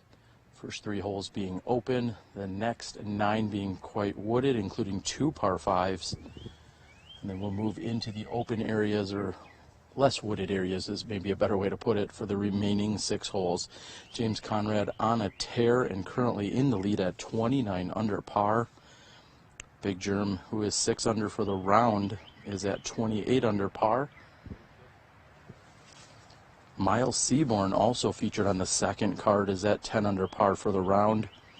Ricky Wysocki sits at 5 under for the round and 26 under overall.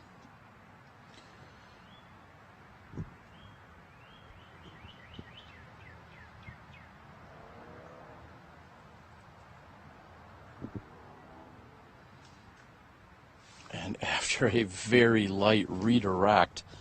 That should work out quite well.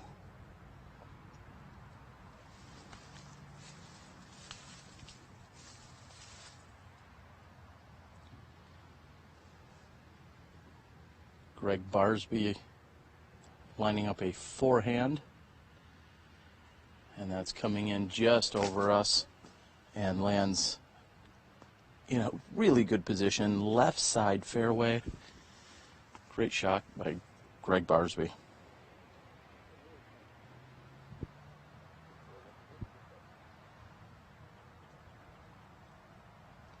Lizotte's forehand. Perfectly positioned. Center fairway, just past the stump. Yesterday that stump was of conversation. Dave Felberg thought he had hit it and kicked his disc to the left when he did not in fact hit it, but he thought that he had. Forehand by Koling is moving nicely, and it is the shortest drive in the group, but it is in a very nice position.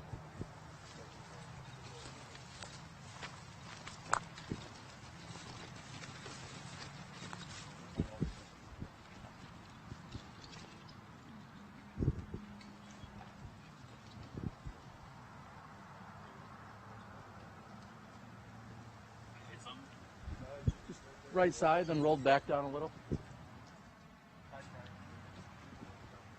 rolled back like 10 feet.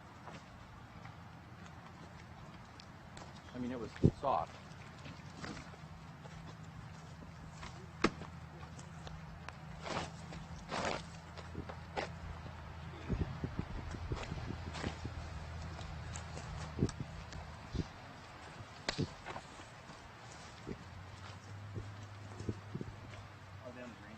Yeah.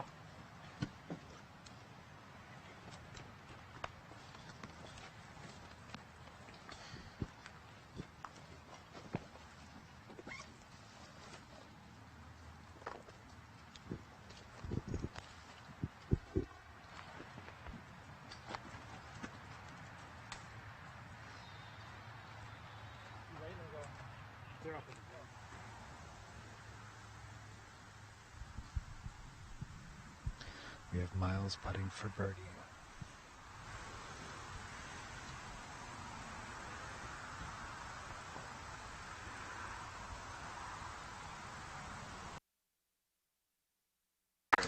Left side, and it stays in.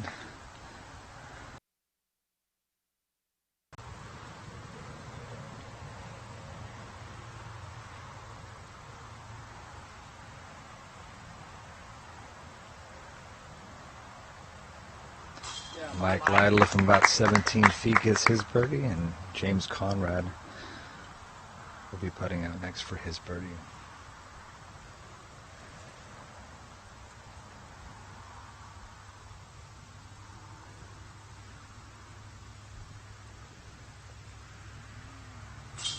And a very rare star frame, all birdies on this very treacherous par 5 18th hole. We'll be moving on to the first hole now, or to hole 1.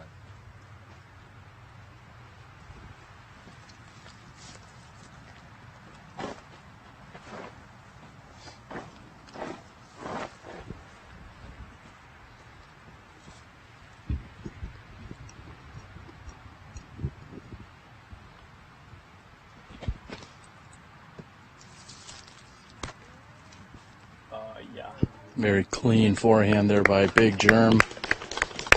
Puring the gap here, finishing up and on the right side.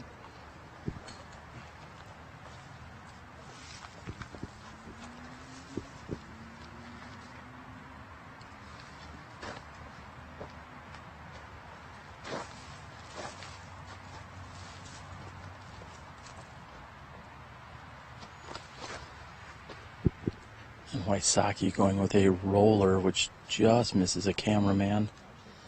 Wow. And not sure that's fighting up on the left side or not. Third to throw will be Gregg Barsby.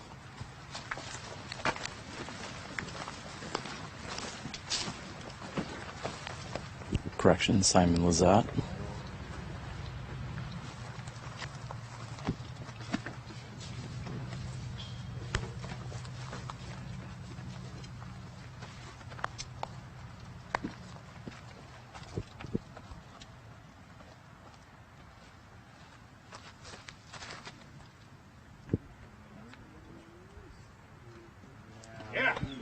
Great turnover shot by Lizotte. Should put him up near the pin. And fourth to throw here now will be Gregg Barsby.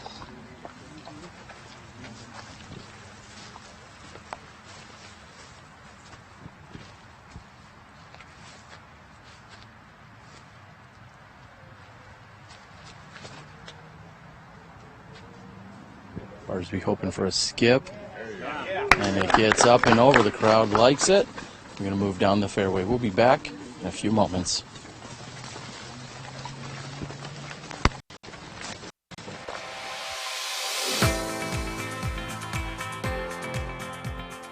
For me, it's time with my friends. For me, it's a walk in the park. For me, it's my job.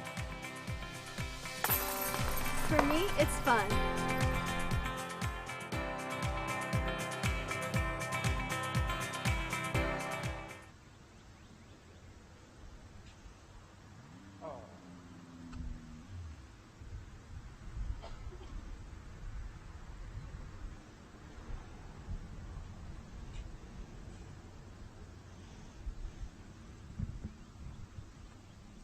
James Conrad currently has a 2-stroke lead over Jeremy Koling, and Miles is just one back from Jerm.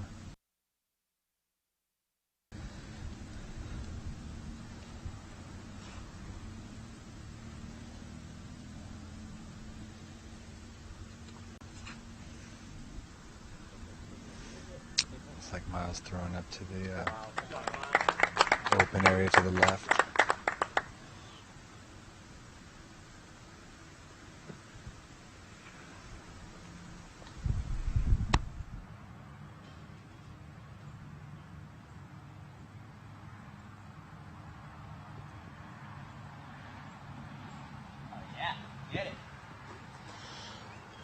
Barsby from 45 feet is left.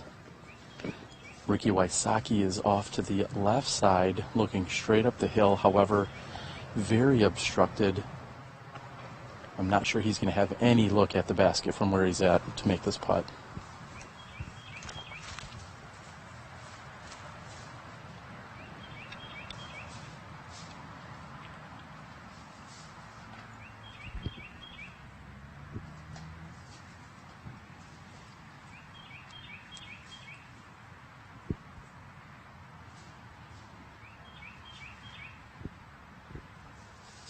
Lunging forward, Wysocki is hung up by a tree. He'll have 10 feet to clean up for the birdie 4.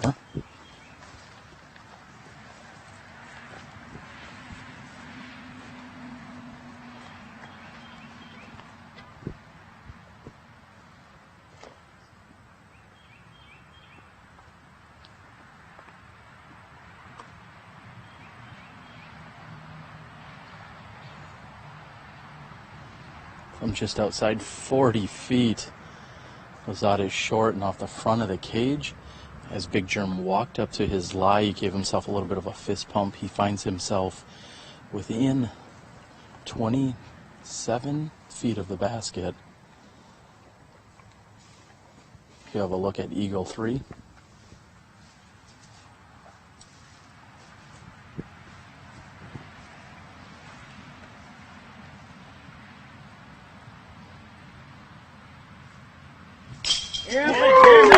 Big Jerm with a momentum swing here on 18.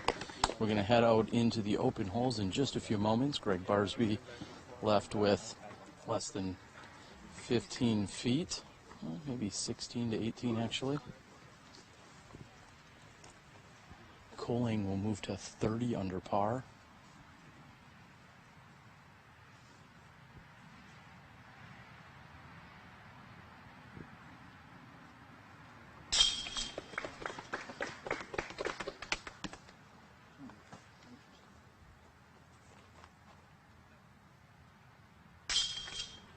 Wysocki is in, and Lizotte will tap in. Currently, Koling and Conrad tied at Koling, and we're heading into the open. We'll be back after a word from our sponsors.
Back on hole 1, watching Miles Seaborn, who's currently in 3rd place, lay up and get ready to take his 3 on hole 1.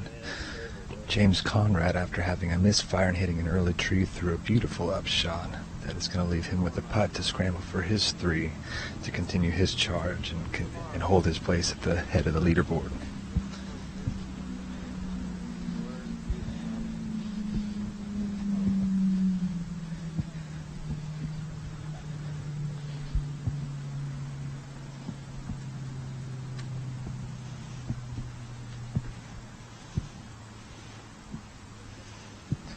This is John Perry from just outside the circle.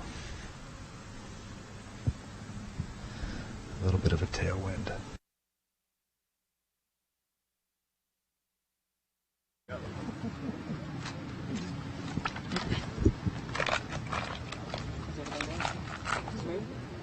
Yeah, we split up the 2 cameras, which is creating different problems, but That's wind.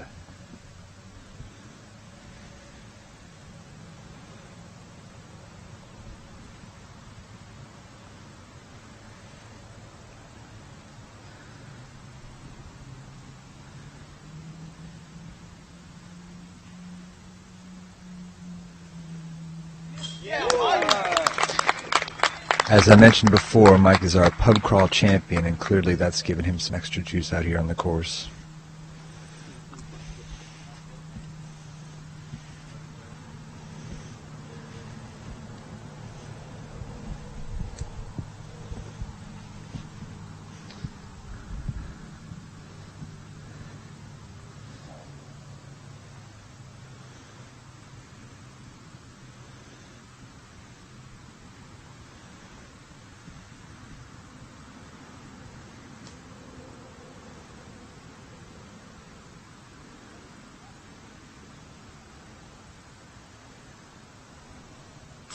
Conrad puts it in for 3 to keep his amazing round going alive.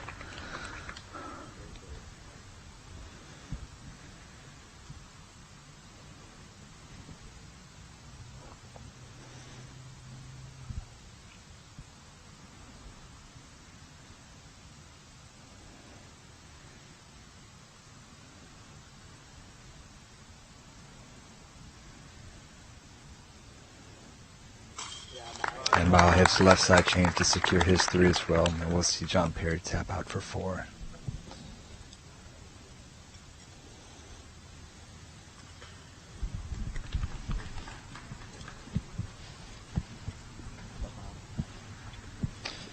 And we're on our way to the hole 2, the Clownmouth hole.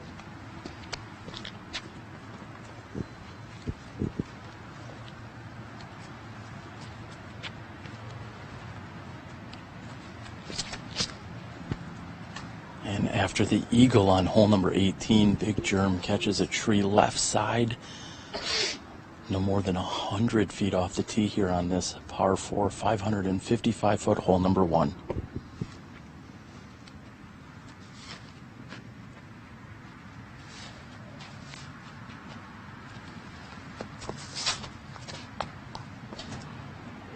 And Wysocki also hits a tree going with the roller attempt on the left side.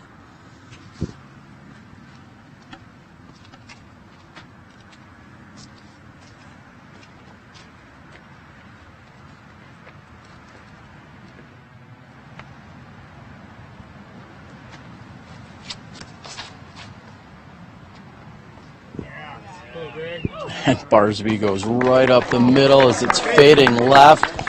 Loud gallery applause. Simon Lizotte, 4th to tee.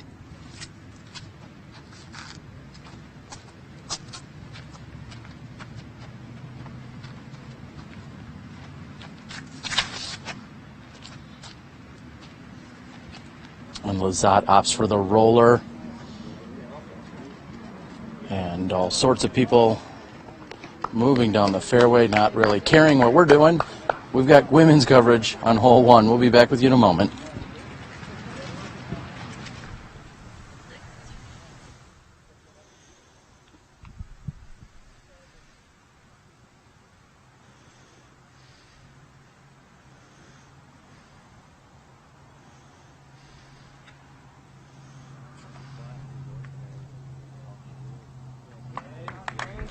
shot.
And Ricky Wysocki is throwing his approach, which catches a few trees. However, it's carrying toward the pin.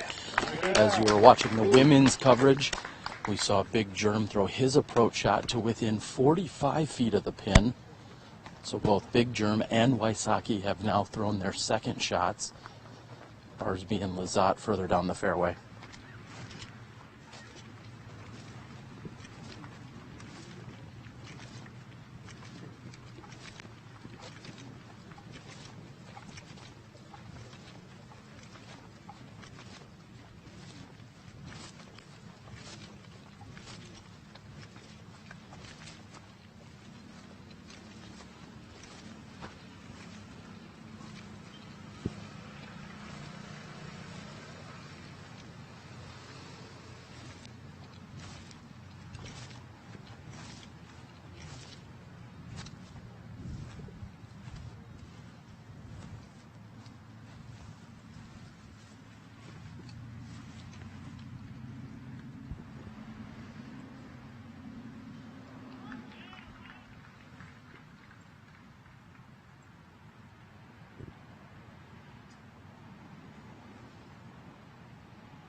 Barsby hoping to get around the tree. He's done that.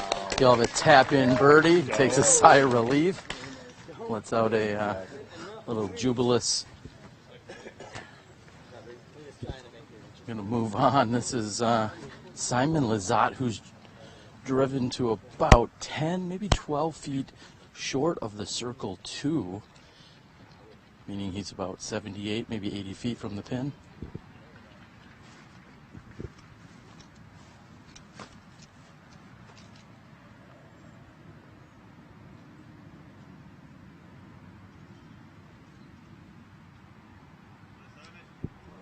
Simon gives it a run, but he'll have to settle for a easy tap-in birdie 3.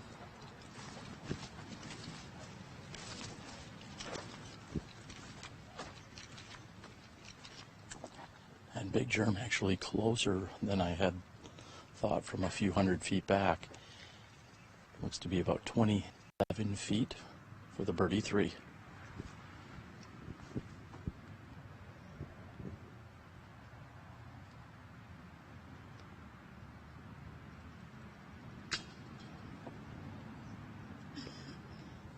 Big Germ misses again from inside the circle.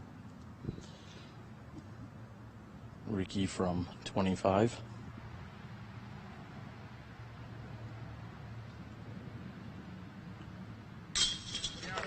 Drains it for the birdie. A huge recovery shot after the roller hit a tree. Simon and Barsby both have birdie looks here.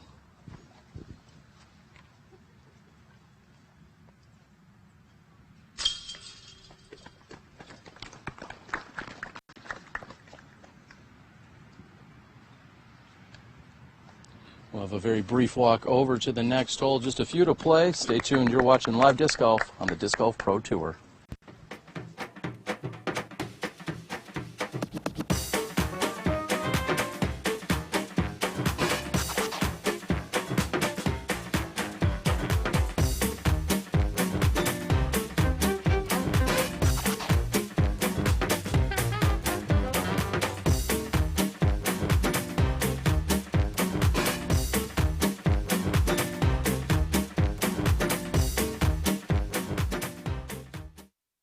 If I lay up, I got a personal best. But if I hit the putt, it's a new course record.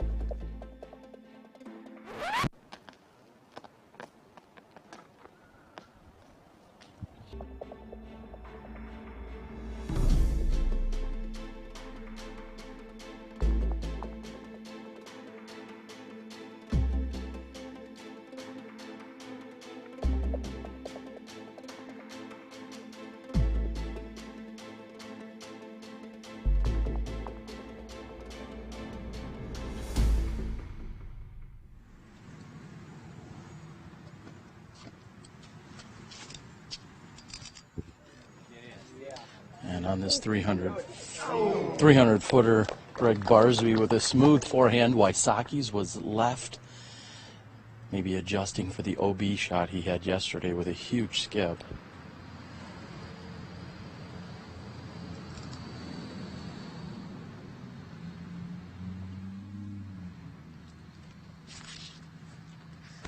And Lizotte also going left unintentionally, and that's going to work out for him.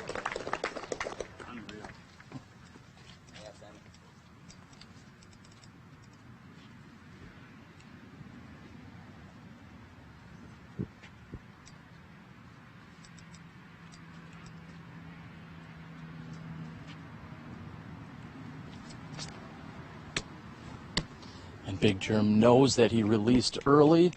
Looks like he got a little bit of a stop, and we're going to move down the fairway for regular course hole number 2.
Big Germ's 37-foot jumper is just off the left side rim. Big Germ frustrated with the missed opportunity there. He's had a few putts from inside the circle that he did not convert on. Ricky Wysocki looks to be a step inside the circle, approximately 32 feet.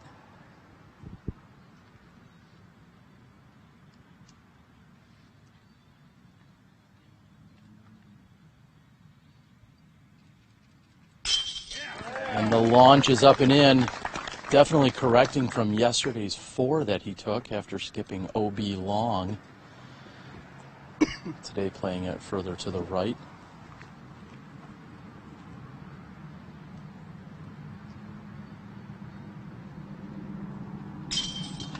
Barsby is in from the right side. Correction, Wysocki played it much further left. And Simon Lizotte actually went the same route that Wysocki did. However, both of them were very unintentional. The gallery and the crowd continues to move around when they should definitely not be. And Simon's in for the easy birdie. We're moving on to the next one, just a few to play. Very nice.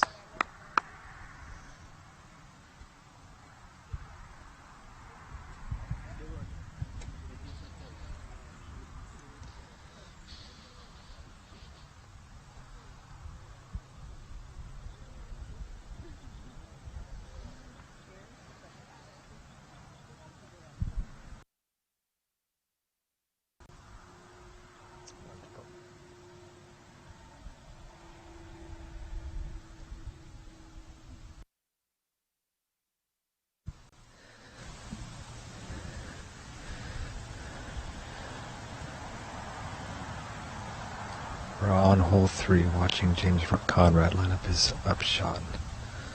Looks like he's just laying it up. And that's going to be an easy birdie 3 on this hole.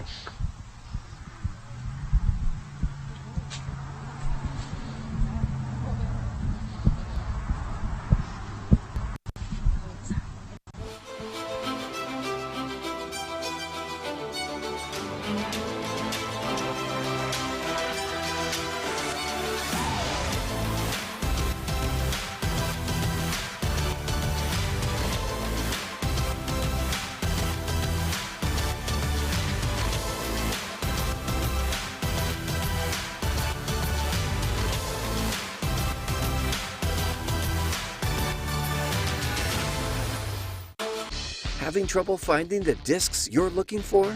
Disc Golf Center has you covered.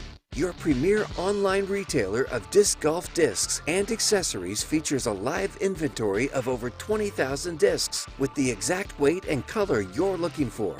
Take advantage of our free shipping within the U.S. on all orders over $12 and our customer rewards program.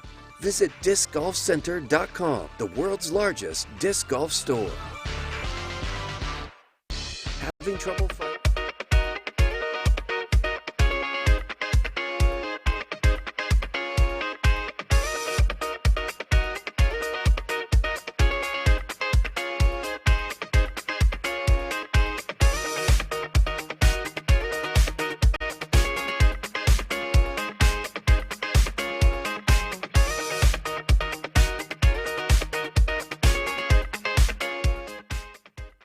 The birdie 3s.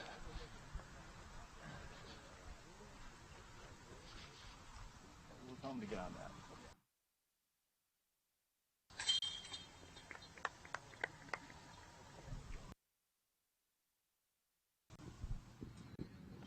Sounds good, Ricky. You're going to be ready to go here as soon as they tap in.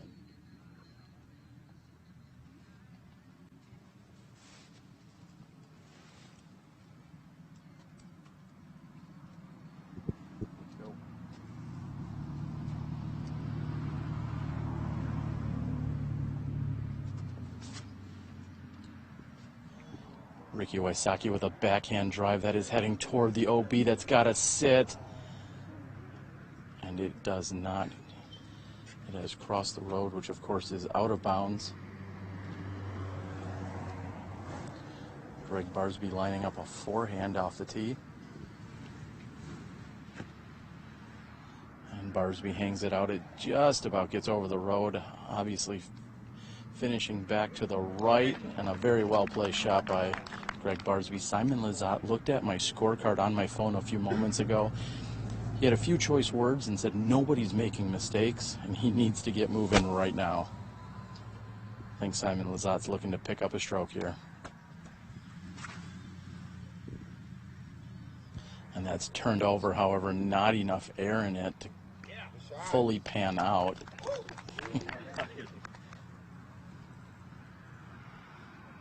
He saw where the second card is. He asked to see it on my UDisc Live app.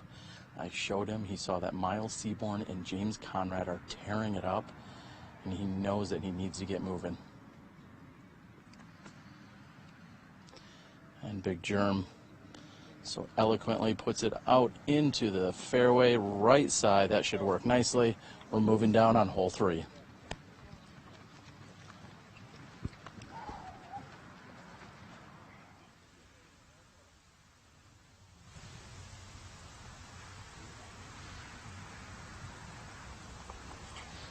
And another air shot that's headed towards some sidewalk. He needs that to come back. Oh, and it looks like he's on the wrong side of the fence.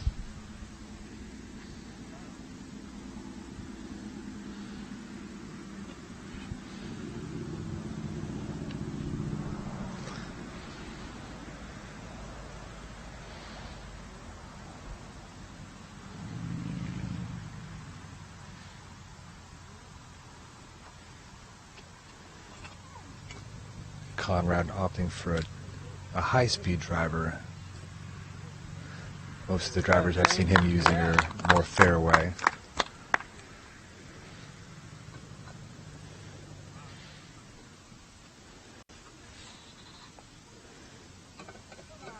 Perry's turned his over too much, but I think, oh, we'll see.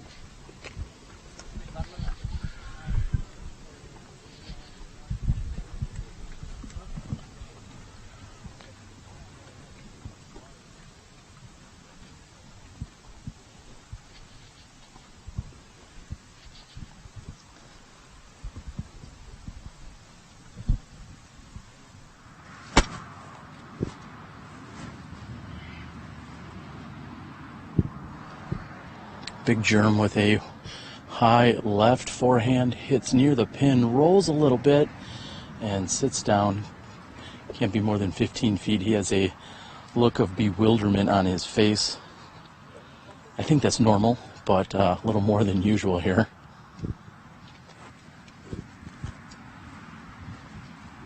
And Big Germ still asking what in the world happened there.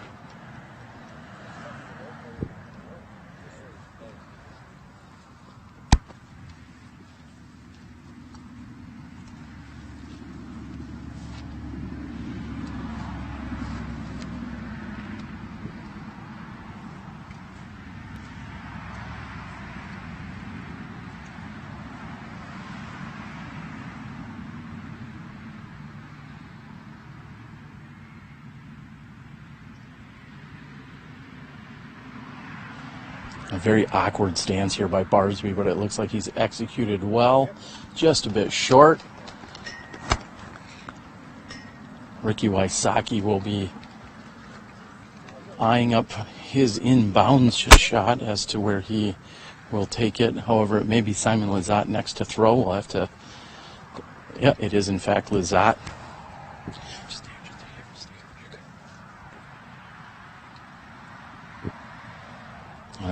Running, leaping putt by Lizotte, and he had the power just a bit right.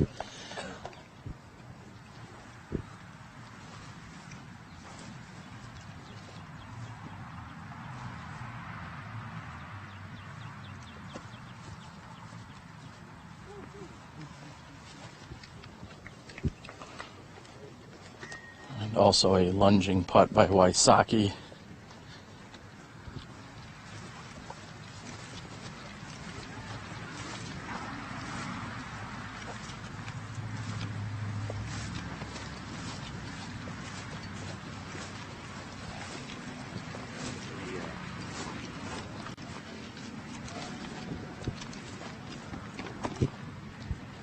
And Big Germ is just a few inches inside of the circle 1 indicator.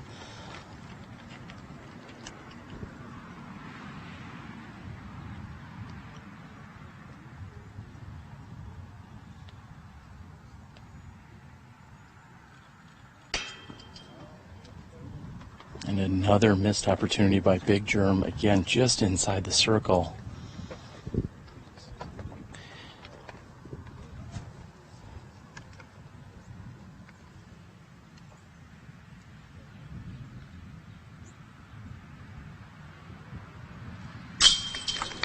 And Lizotte questioned it for a moment after a low release.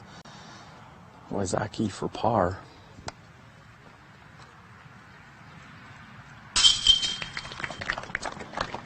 And our leader card is going to be running out of holes here with James Conrad moving to 33 under par.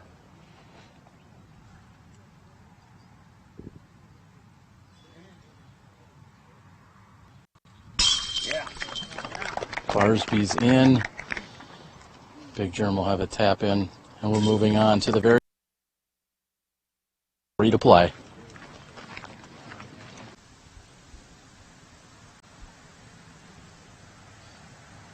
One time. Oh.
right, our second card has moved off of the green with a pair of birdies on the previous hole. We'll have Gregg Barsby on the tee.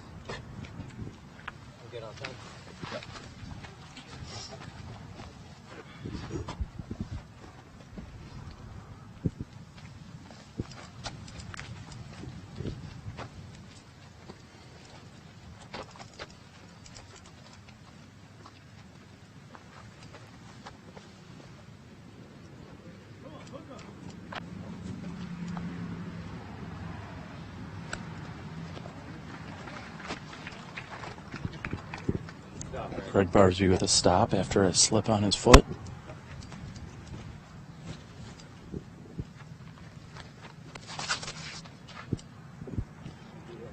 Barsby going for the roller. He's going to need that to stand up, otherwise that's going to carry hard left. And it continues to head left toward the parking lot. Is it going to check up and sit down? And it looks like he's gotten a possible obese indicator. Simon Lizotte, second to throw.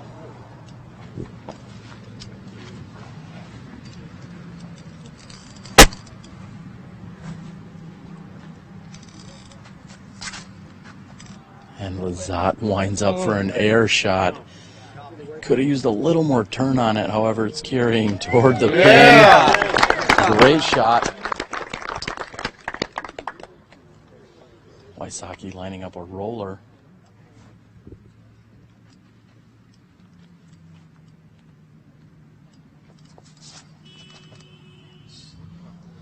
And a horn that went by, thankfully, after Wysocki had released. His roller is carrying toward the pin. And tough to tell from here how close he is, but huge roller by Wysocki. Big Germ throwing a roller as well.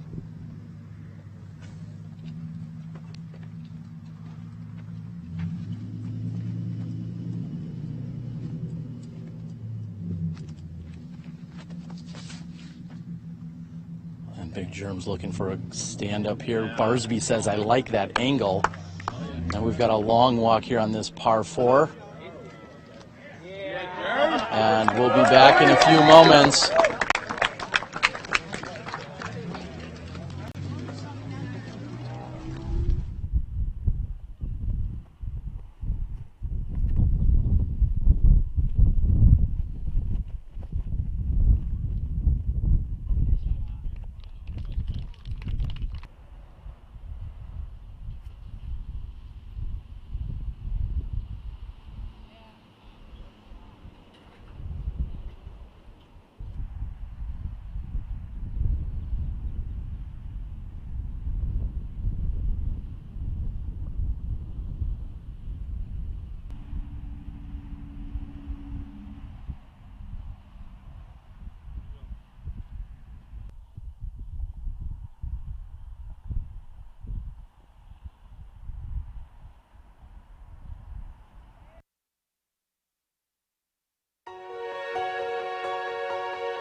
Barsby going up and over the basket, giving it a good run. He was, in fact, inbounds.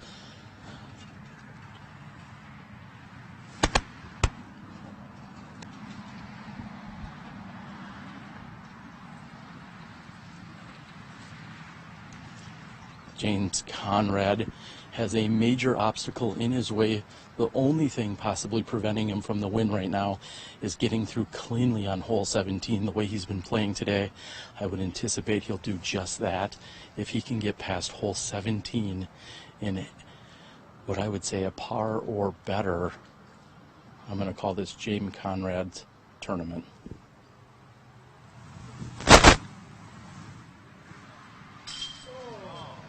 And solid chains by Lizotte with the eagle attempt from just about circle 2's edge. Wysocki a full 10 feet inside circle 2. This is 56 feet. He's known to hit long putts from this range.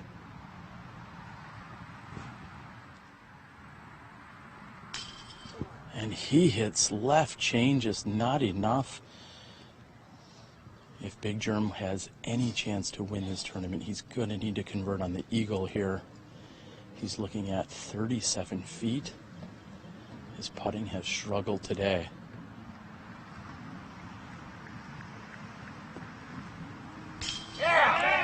And a fist pump as he heads toward the basket. Big Germ is still in it. It's going to push him to 32 under par.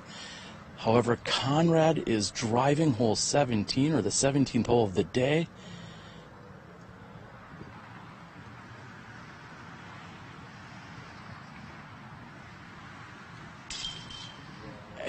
And Gregg Barsby taps in for his 3. He knows it was a little slippery on that left side.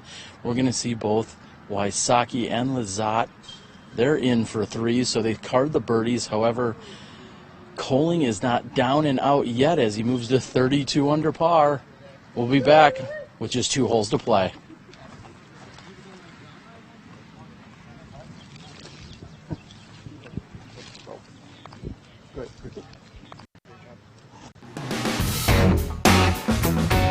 We all have those moments. We have those memories. They're life-changing. They're pivotal. To me, it's really about a life well lived. We make something that at its best has the opportunity to be a part of those moments with people. You decided that we were welcome to be a part of that moment. We weren't even there, but something we do and that we labor really hard to make sure it's really nice and it's beautiful, gets to be a part of these other people's memories, and yeah, that just feels like a gift.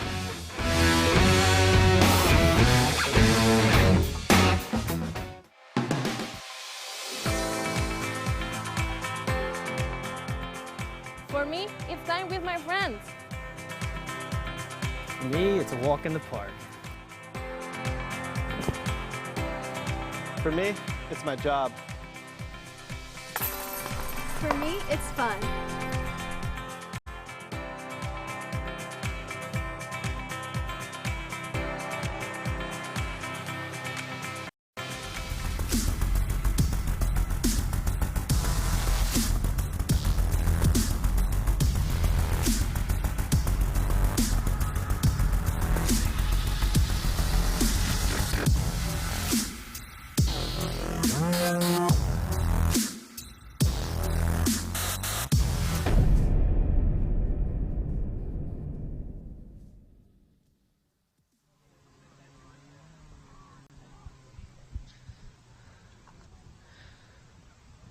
We're here watching the second card on their upshots on the very difficult redesigned hole 5 here at the Beast Course.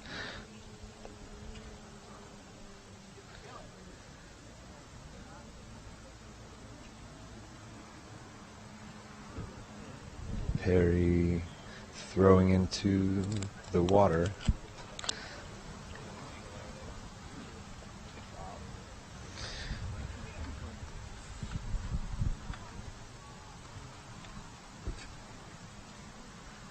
Conrad with the best tee shot, he'll have he'll be able to see the basket a little bit from there, whereas Miles and Lataya will have to make some difficult decisions about whether to go over the rough OB area or over the water. And Lila going with a thumber. Lands safe. The crowd likes it. Great play. Maybe we'll see Miles pull out a Scooby for this shot.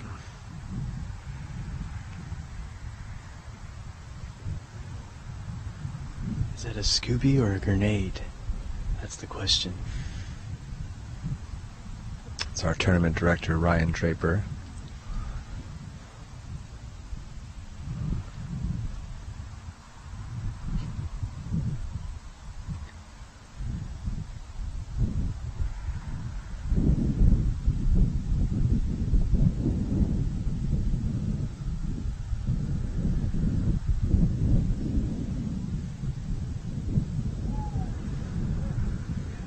Miles taking his time.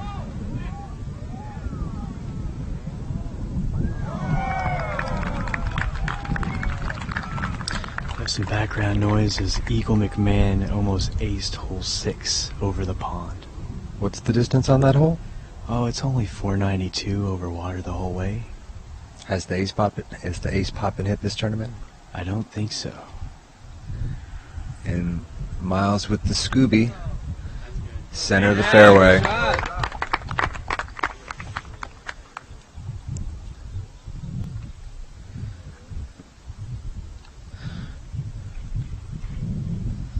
This is a par 4, but it's been playing closer to a par 5 because of the OB left the water. There's also an OB right, the rough. It's been very difficult for players to navigate this weekend. Have some more background noise as Will Schustrick almost had an all-air ace on hole 6 over the pond. They're really going for it. I think they must be looking at the leaderboard, and they're going all out today. James Conrad with a turnover shot that goes way over the water, and it looks like it's coming out too early. Oh no. And if things weren't exciting enough, Conrad takes an OB stroke on hole 5 going into the last hole.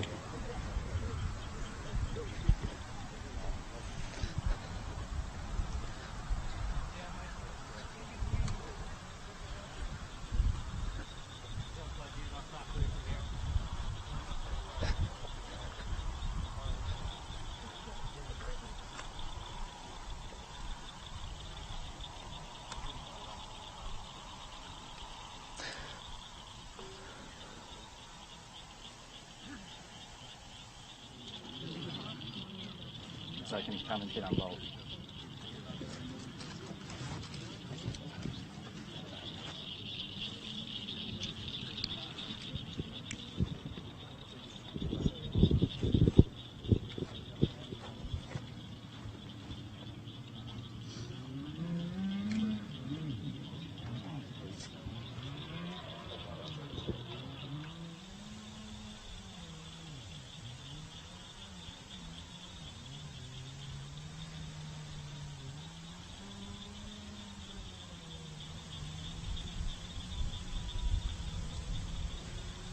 Minimal amount of wind coming over the pond, playing from left to right.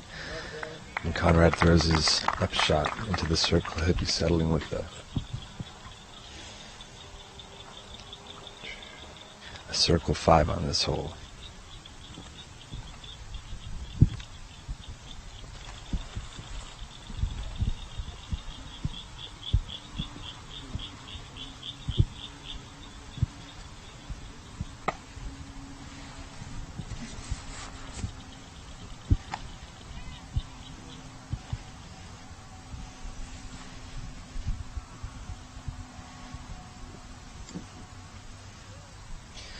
Miles with a 3 opportunity on our new beautiful baskets.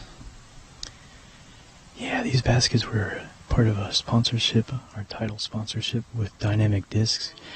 We're super excited to have Dynamic Discs as our partner this year. They went big on our AM player packs, our title sponsorship, and these awesome new baskets. I heard nothing but good reviews on these baskets just talking to Paige earlier, and she's a fan.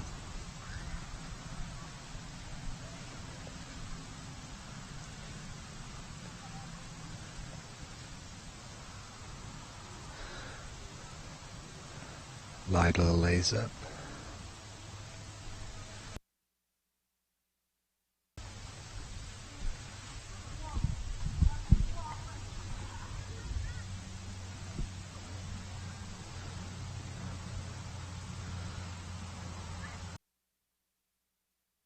Terry putting as we look on the beautiful Brazos River and the cliffside here in Waco, Texas. It's a gorgeous day out here.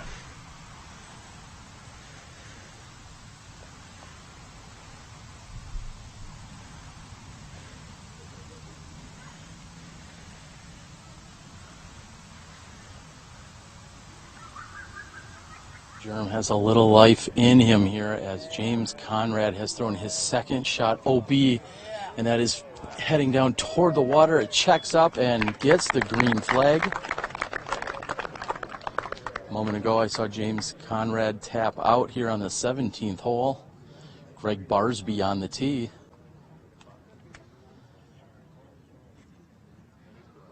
Barsby also with a huge power forehand. That's going to roll. That's going to head toward the parking lot. However, it's rolled. It could roll back in, and it does not.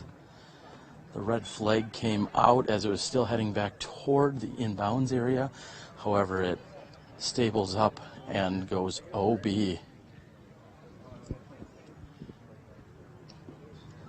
Find another shot by Simon. He comes in and has planted himself right where the original pin placement has been prior to this weekend before putting it out on this gorgeous peninsula green.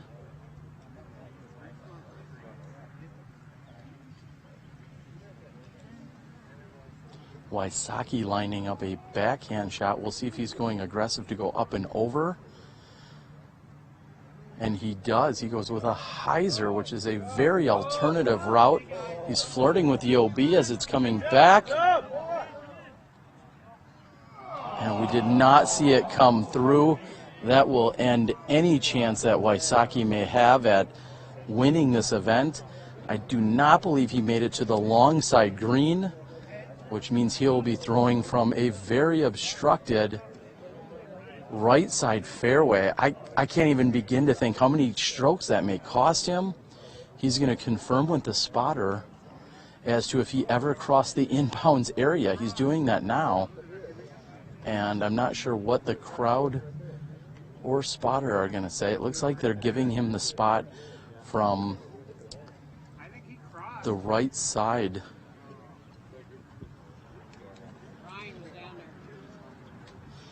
And there was a little conversation here amongst the gallery. One person claiming that he might have crossed, but it sounds as if there was a spotter right on it. And again, Wysocki's chances here are done. He's going out and over the OB again. He's landed, heading toward the pin. And as good of a recovery shot as he could have possibly thrown. However, Ricky Wysocki will not be winning here today.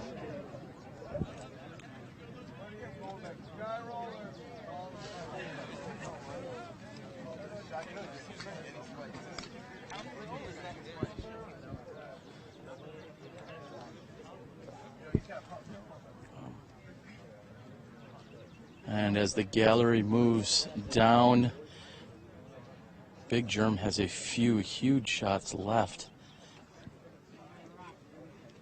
Just behind me, I'm seeing that the second card is getting ready to tee.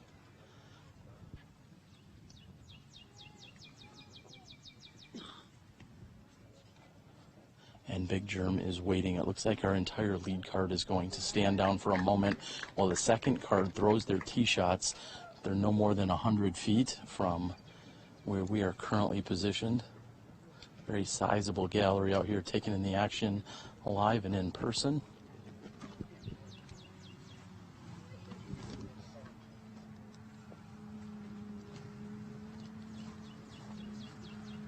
Miles Seaborn off to my left is throwing his tee shot on hole 18, or the final hole of the tournament, barring any playoffs.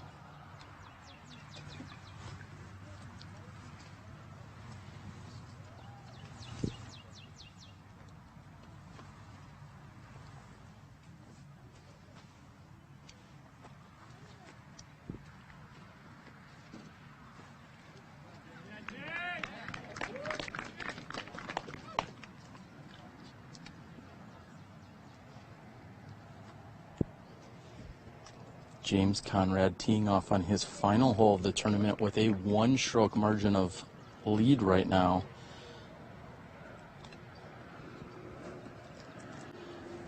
Big Germ has a critical approach shot to throw here on hole 17. But first up is Simon Lizotte, who goes out and over the OB that's tracking toward the water and needs to sit. Hits just about pin high and carries OB. Simon Lizotte will have an inside the circle putt for a possible 4.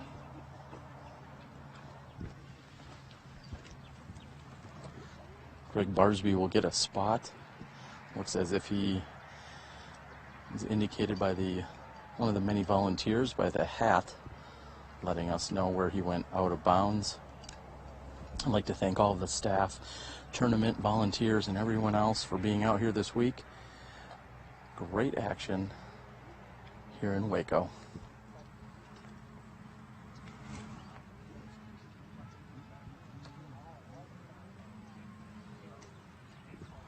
Barsby's forehand is out over the OB, tracking, and just past the basket on the right side. Should be able to save par from there.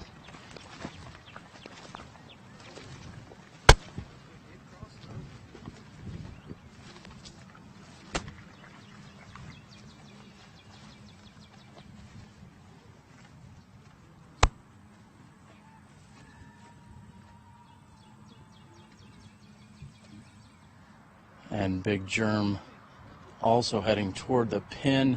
He's going to try to eliminate putting here on hole 17. I'm joined by Ryan.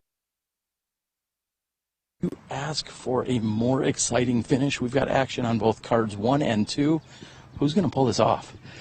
I don't know. This is insane. I don't know if we could ask for anything better than this, and the weather is amazing. I can't call it. I don't know if I want to call it.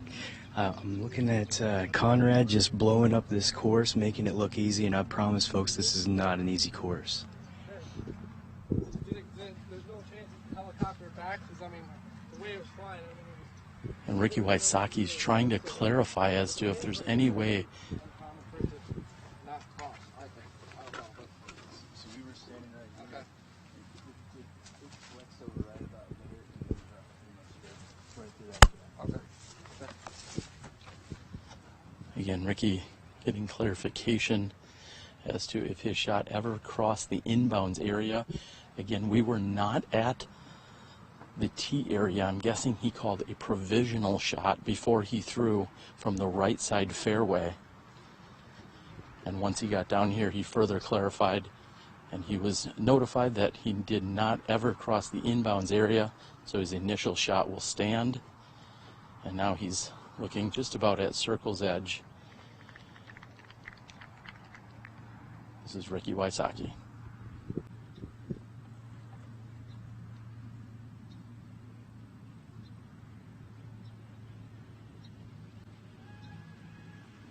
Yeah! Huge putt by Ricky Wysocki. Again, with the penalty, he does not have a chance to pull this off. James Conrad was safe on his tee shot. Big Germ here is next to the pin for a birdie 3.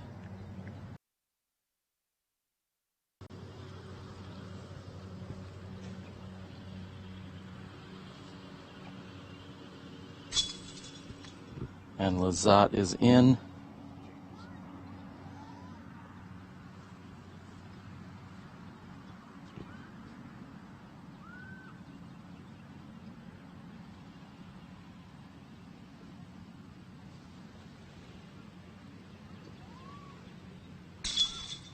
Gregg Barsby with penalty will save the par 4. And Big put it within arm's reach and taps in for the birdie. This is coming down to the last hole. Tour.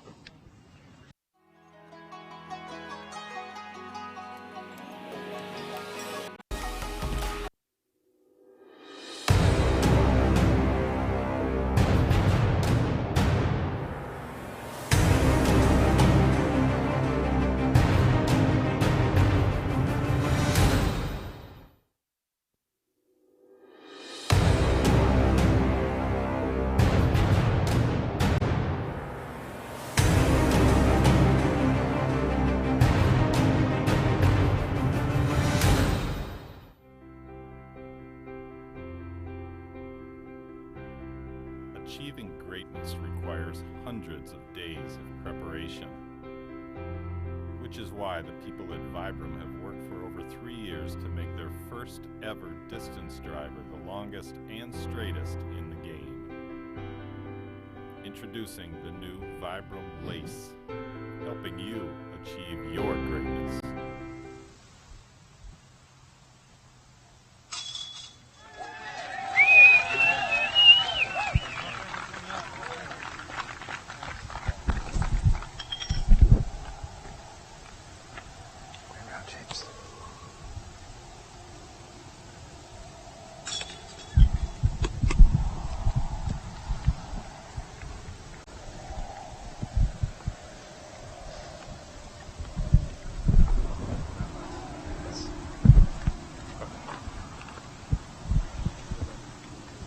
Yeah, I got the green. I'm with you guys now. I'm with the lead card now.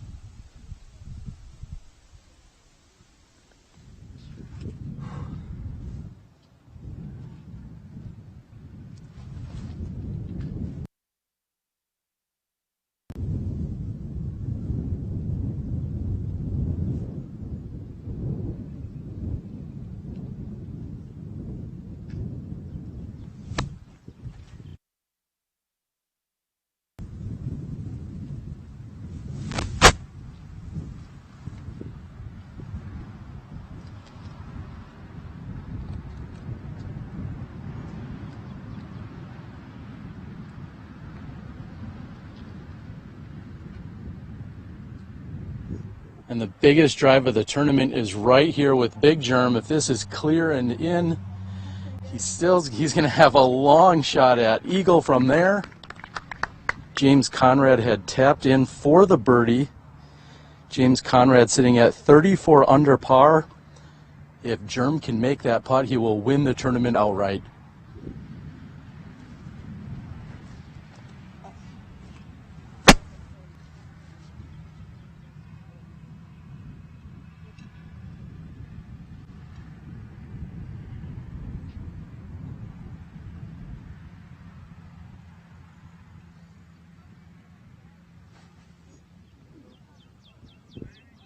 Barsby going out and over. The lightest winds we've seen here on the final hole of the day. And Barsby skips up within 25 feet.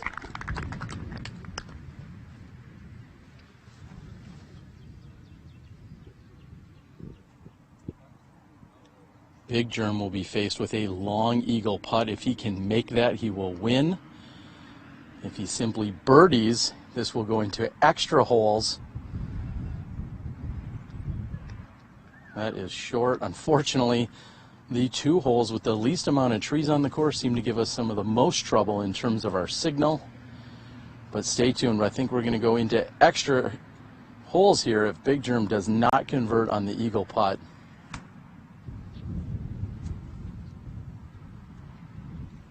And a green flag. This was the women's final hole, of course, earlier today. Let's see how they performed as we closed out the Waco Annual Charity Open.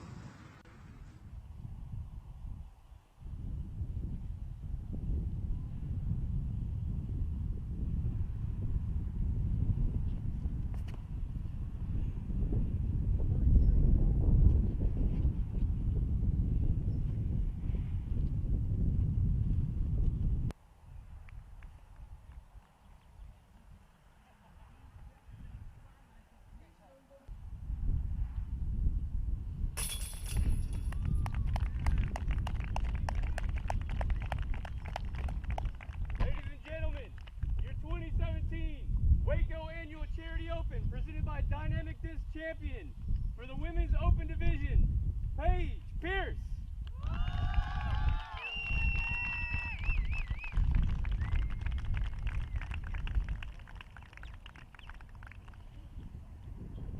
Back.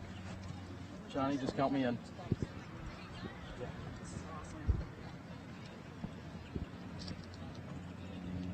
And welcome back. I am now again rejoined, or I'm joining you, I should say, here on the 18th green. Cameron Freimark. Cameron, we split off a few hours ago, and we both got to see some incredible action. What happened? My goodness, it's just been so exciting. Miles and James Conrad have really lit this course up, and now coming into the last hole, if Germ sinks this putt, which I think is about an 80-foot putt, he can win this, but it seems like there's probably going to be a playoff. It's really exciting. It is very likely, unless Germ can heroics.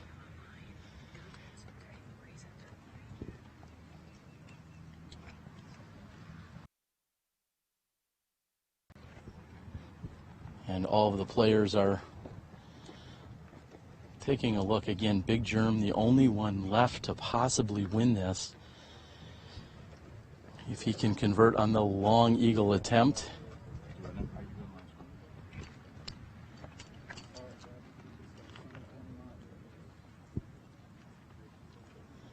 First, it looks like we'll have Ricky Wysocki throwing his approach shot more than 100 feet from the pin.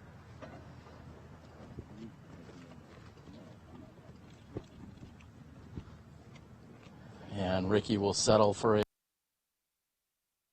putt to finish out the weekend. Ricky Wysocki will move to 31 under par.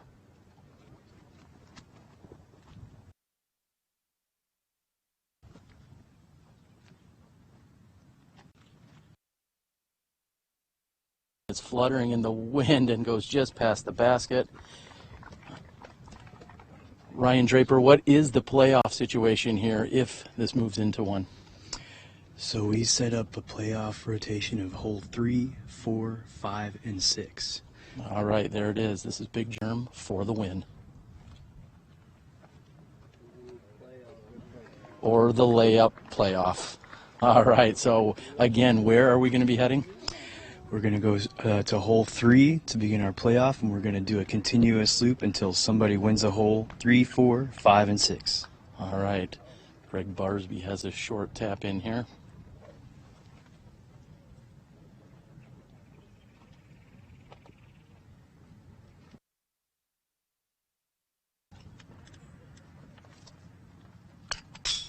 Yeah, Barsby! A solid finish here by Gregg Barsby. Wysocki is in. Simon Lizotte will putt next.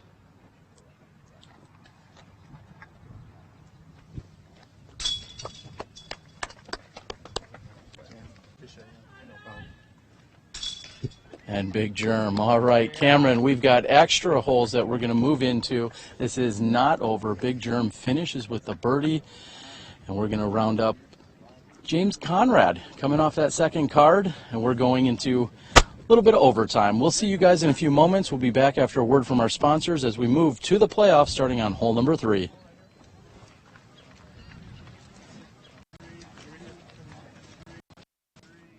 Joining me now is Paige Pierce, a 6-time winner here on the PDGA Tour so far this season.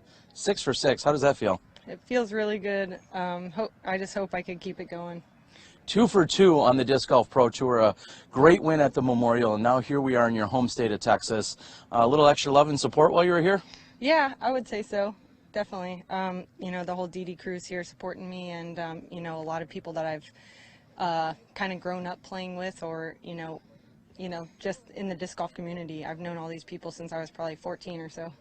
Well, when you went out this morning, you had a 3-stroke lead over Sarah Hokom, and as expected, you guys got into the woods, and Sarah's got that sidearm dialed in. Tell us what was happening. Yeah, I mean, like you said, her sidearm's dialed. I've seen her throw angles that I've never seen any of the top men throw.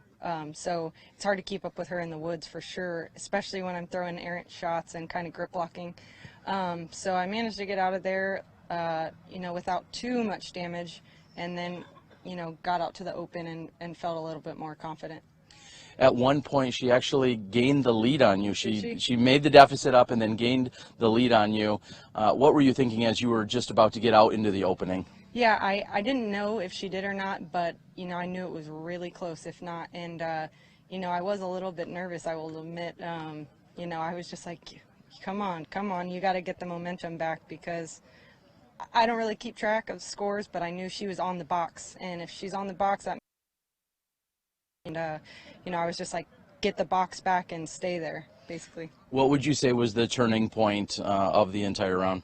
For me personally, I felt like it was hole, but you know, there's still a lot of golf left at that point, and that's 18 on the regular course. Yeah, yep. Regular 18. We all had very, very, very bad drives, like very bad. And I managed to scrap a 4 out somehow. The next 3 shots were really good, and I felt, you know, with 3 good shots in a row, and that was my last hole in the woods, I thought that I gained the momentum back. So as long as I could keep it in the fairway, that I thought I had the momentum. Well, very solid play this weekend. Where do you go for the next week before you get back to the Pro Tour? Well, I'm going to go home for a couple days. That's the beauty of being an hour away from my house right now. And then headed to Temple, Texas for the A tier. And then I believe after that is Nick Hyde. Mm-hmm.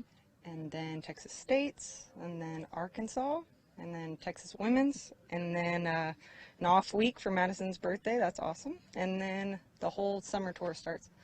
All right. Well, she said she loves being in Texas for a number of weeks at a time. It showed with an opening win here this first weekend. We'll see her and wish her the best of luck throughout the next few weekends, and we'll see you again in 2 weeks at the Nick Hyde. Congrats. Thank you very much. All right. Let's get back to the... All right. And joining me now is Joey Harrell.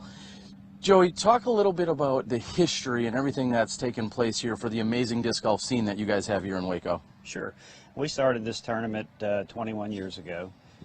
Troy Taylor was the guy who had the vision on starting this tournament. He was looking to give something back to the community and to one of the local charities, and that was Friends for Life. It was something that helped the elderly and disabled around the Waco area. And Troy did it the first year, got it started. Brian McGee was also instrumental in it. I helped out a little bit, and then Brian and I took it over the second year. Brian left me after the third and left me on my own, and I ran it for 10 more years. Then we had Shannon Quillen take it over. He ran it a little bit, and he's still running it. And we've kind of been grooming Ryan to take it over, and I think he's the perfect fit for it. He's probably going to do a better job than all the rest of us. Well, it's certainly a massive undertaking. You guys have run everything from non-sanctioned events all the way up to pro tours, national tours, and everything in between. What is it like for the community to have this asset, or the 2 disc golf courses that you guys feature? What's it like for the community here? Oh, it's great for the community. I mean, they get out, they're in the park all the time. They come through, they see disc golf, they're introduced to it that way. Same way I was. John Houck put in 9 holes over here back in '93 on the other side of the river, and I was driving home from work one day and saw some guys playing. Stopped, asked them what they were doing, went and bought a couple discs, and that got me started on it. And then it's developed from there into what it is today. Did you ever think way back then that we'd see so many competitors out here from all around the country all coming to Waco to play golf? No, not at this level. It started out really small with Circular Skies tours we had here, and it's just grown to what it is today. All right. Would you like to say anything, maybe welcome people to the area, tell them what they're missing out on if they're not coming to play golf here in Waco? Oh, they're missing out on a great park. They're missing out on a great city, a great tournament. We've got a lot to offer here in Waco. I know a lot of people drive through on I-35, and all they see is just that strip of stores and business and everything. They don't really get off the main road and get into Waco and see what we have to offer. But as far as thanking people, I want to thank all our volunteers. They've done just a fantastic job. I can't name them all, but Charlie Ferrer, Ninja Bob, all those guys who just pitched in. It's all been a big group effort, and we couldn't have done it without them. Well, we're glad to be here. This is, of course, the second stop on the Disc Golf Pro Tour this year. Joey and Ryan and the rest of the crew continue to do amazing work. We look forward to seeing them for many years to come right here on the Disc Golf Pro Tour.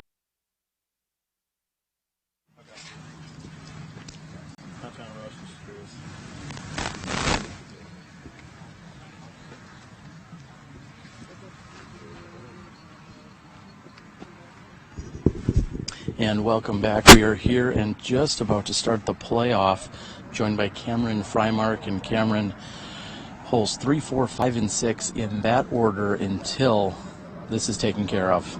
Yeah, you know, those holes give you the best opportunity to have spectators, have everybody able to catch the action. We've got some big bomb holes with OB flanking the left and right side, and it feels like the wind is picking up a little bit too. So they're going to have tailwinds for the first couple of holes and headwinds for the next one. It's going to be really fun and exciting golf, and I'm so happy to be here for it. Well, the gallery, as you said, they really just had to shift from turning and looking at hole 18, rotate 180 degrees, and they're right here on hole 3 watching the action. Is this thing going to get finished off by an eagle possibly on one of these holes? It's completely possible. Somebody can crush one on this one. There's an opportunity because of the tailwind. If you throw it high and catch the right angle, it can really push and get you down there for it. And the same thing on the next hole. It's be really excited to see the decisions they make and what actually happens. All right, we're going to get right to it here. Big Germ and James Conrad. A battle of the Twin Towers here. I think combined they stand about 23 feet tall.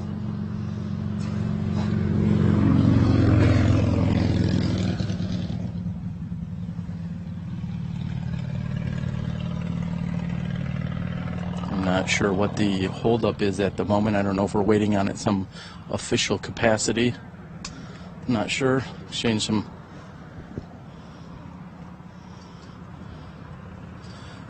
Oh, and there seems to be a covert operation taking place on I'm smart enough to know that they're talking about a split of the money.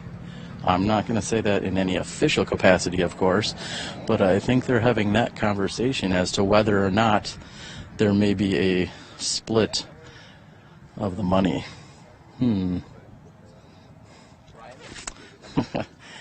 I'll just hang out over here. Can you talk to Johnny?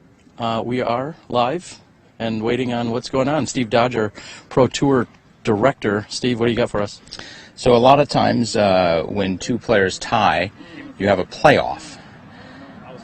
Yeah, okay. Well, I think that's... I'm ready for them to throw. I don't know if they are, but... or are you going to get in on this, or why are we standing around? I'm loose. I am loose. It's been... there's a lady over there giving massages right next to the spa, right there, and that's where I was. I was like, put some more hot rocks on that. I need to chillax, because there's just nothing to do. Okay. Well, I think we're ready. I think we're going to let... I could introduce people, or we could let Ryan Draper. Hey, Cameron, is Ryan on his way? That worked well. Truck, Steve. Maybe if you stand on top of this. Can I jump on your shoulder? There he is. There's Ryan. If you focus on that Ram 2500, they a tour sponsor? Not a sponsor, but a decent truck. Not as good as the 3500. Yeah. So, if that car moves back just a little bit, that Subaru would fit right underneath it. I think we're ready for Ryan to make the call. All right, guys, we are confirmed. We have a tie. Jeremy Koling, James Conrad with a 167. James Conrad gets the box with the hot round of a 52. That's a new course record. There you go. Ryan Draper, the TD, says it best. And we are off for the playoff.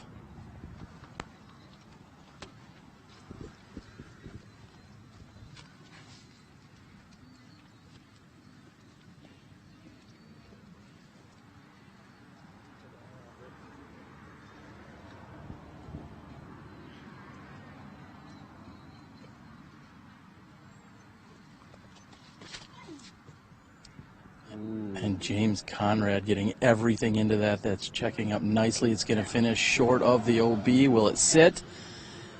It rolls out into the OB. Big Germ's got a decision to make here. He needs to put this in bounds.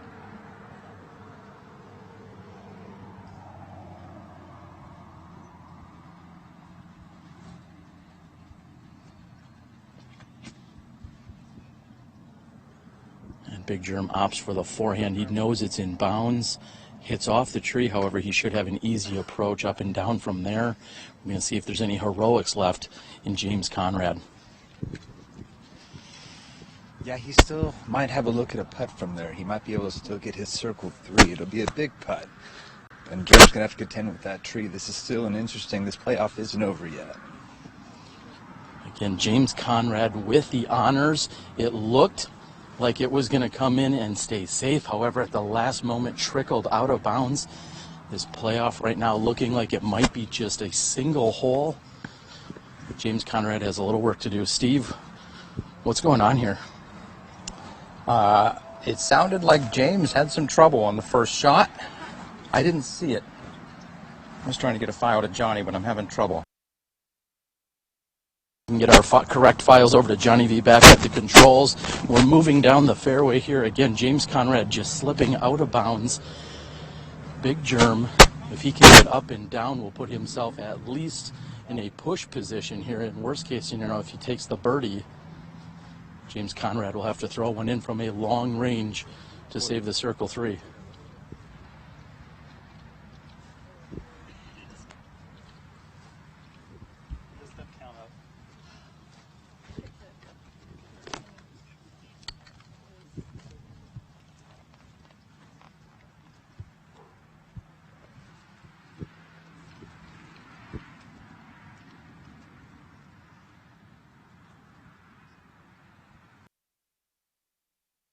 Big Germ goes with a forehand out and over. That comes up just short of a very short putt from there for the 3.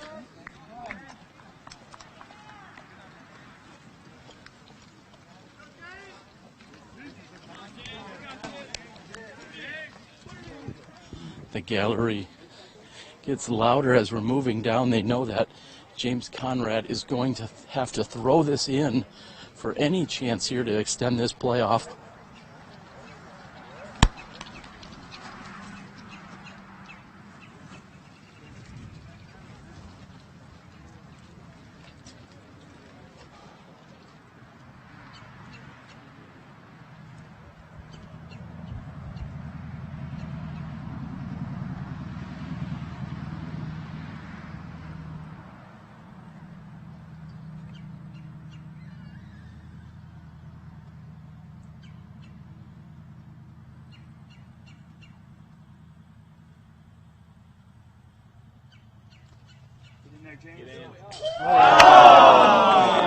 And Conrad's hopes will end there.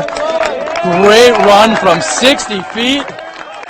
James graciously, with a smile on his face, knows he was in and out from just a few feet. This is Big Germ from 5 feet. And Big Germ in playoff fashion here. Taps in for the birdie 3. Big hugs for James Conrad. And what a battle it was. Ladies and gentlemen, your 2017 champion for the Waco Annual Charity Open presented by Dynamic Discs, Jeremy Koling.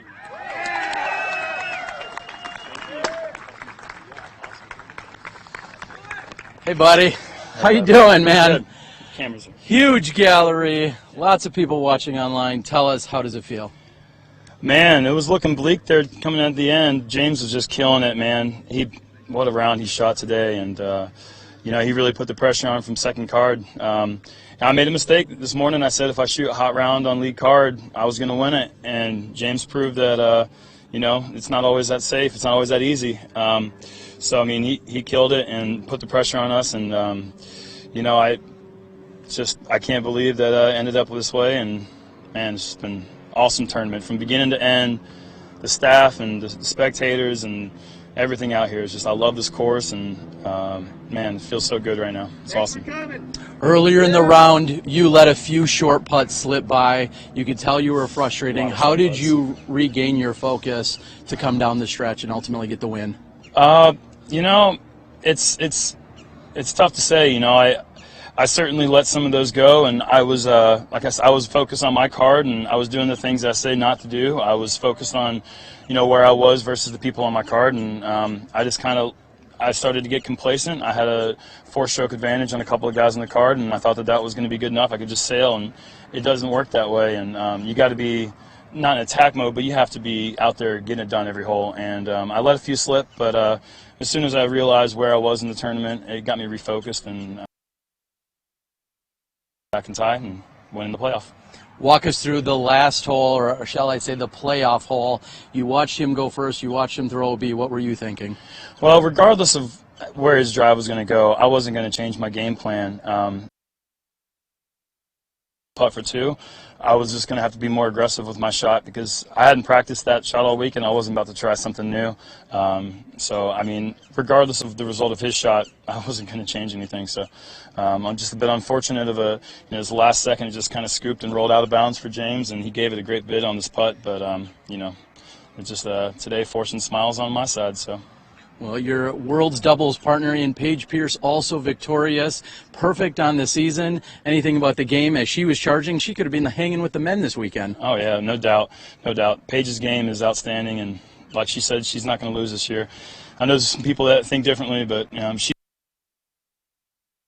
she's comfortable, and I mean, she's got just so much momentum going right now that. Come on, bring it out. Bring it to the open side. Let's see how you do. I'm sure she would cash way up there. You know, I mean, she's a hell of a player, and seems like anytime I win a big event, you know, Vibram Memorial, now this one, you know, she's won on the women's side. So we got a little connection. I love that girl wherever she is. She's one of my favorite people in the world. Well, maybe she can carry you to another doubles title at the Worlds this year. Yeah, for sure. All right. I've got to thank the amazing staff and crew that I've been working with, both and Johnny V back home, as well as Cameron Frymark, Steve Dodge, and the rest of the entire Waco Disc Golf Association and organization. Texas has been amazing. We'll be back here in 2 weeks for the Nick Hyde Memorial, your third stop on the 2017 Disc Golf Pro Tour. We'll see you then when you step inside the Smash Box. Also, real quick, I want to say thanks to Charlie Farrar for giving me a place to stay this week, and Wynn Seltzer for caddying. She came from Charlotte to be on tour this year. Thanks to everyone out here, and back to what he said. All right, we'll close it out. That's Big Jerm, your champ from Waco, Texas.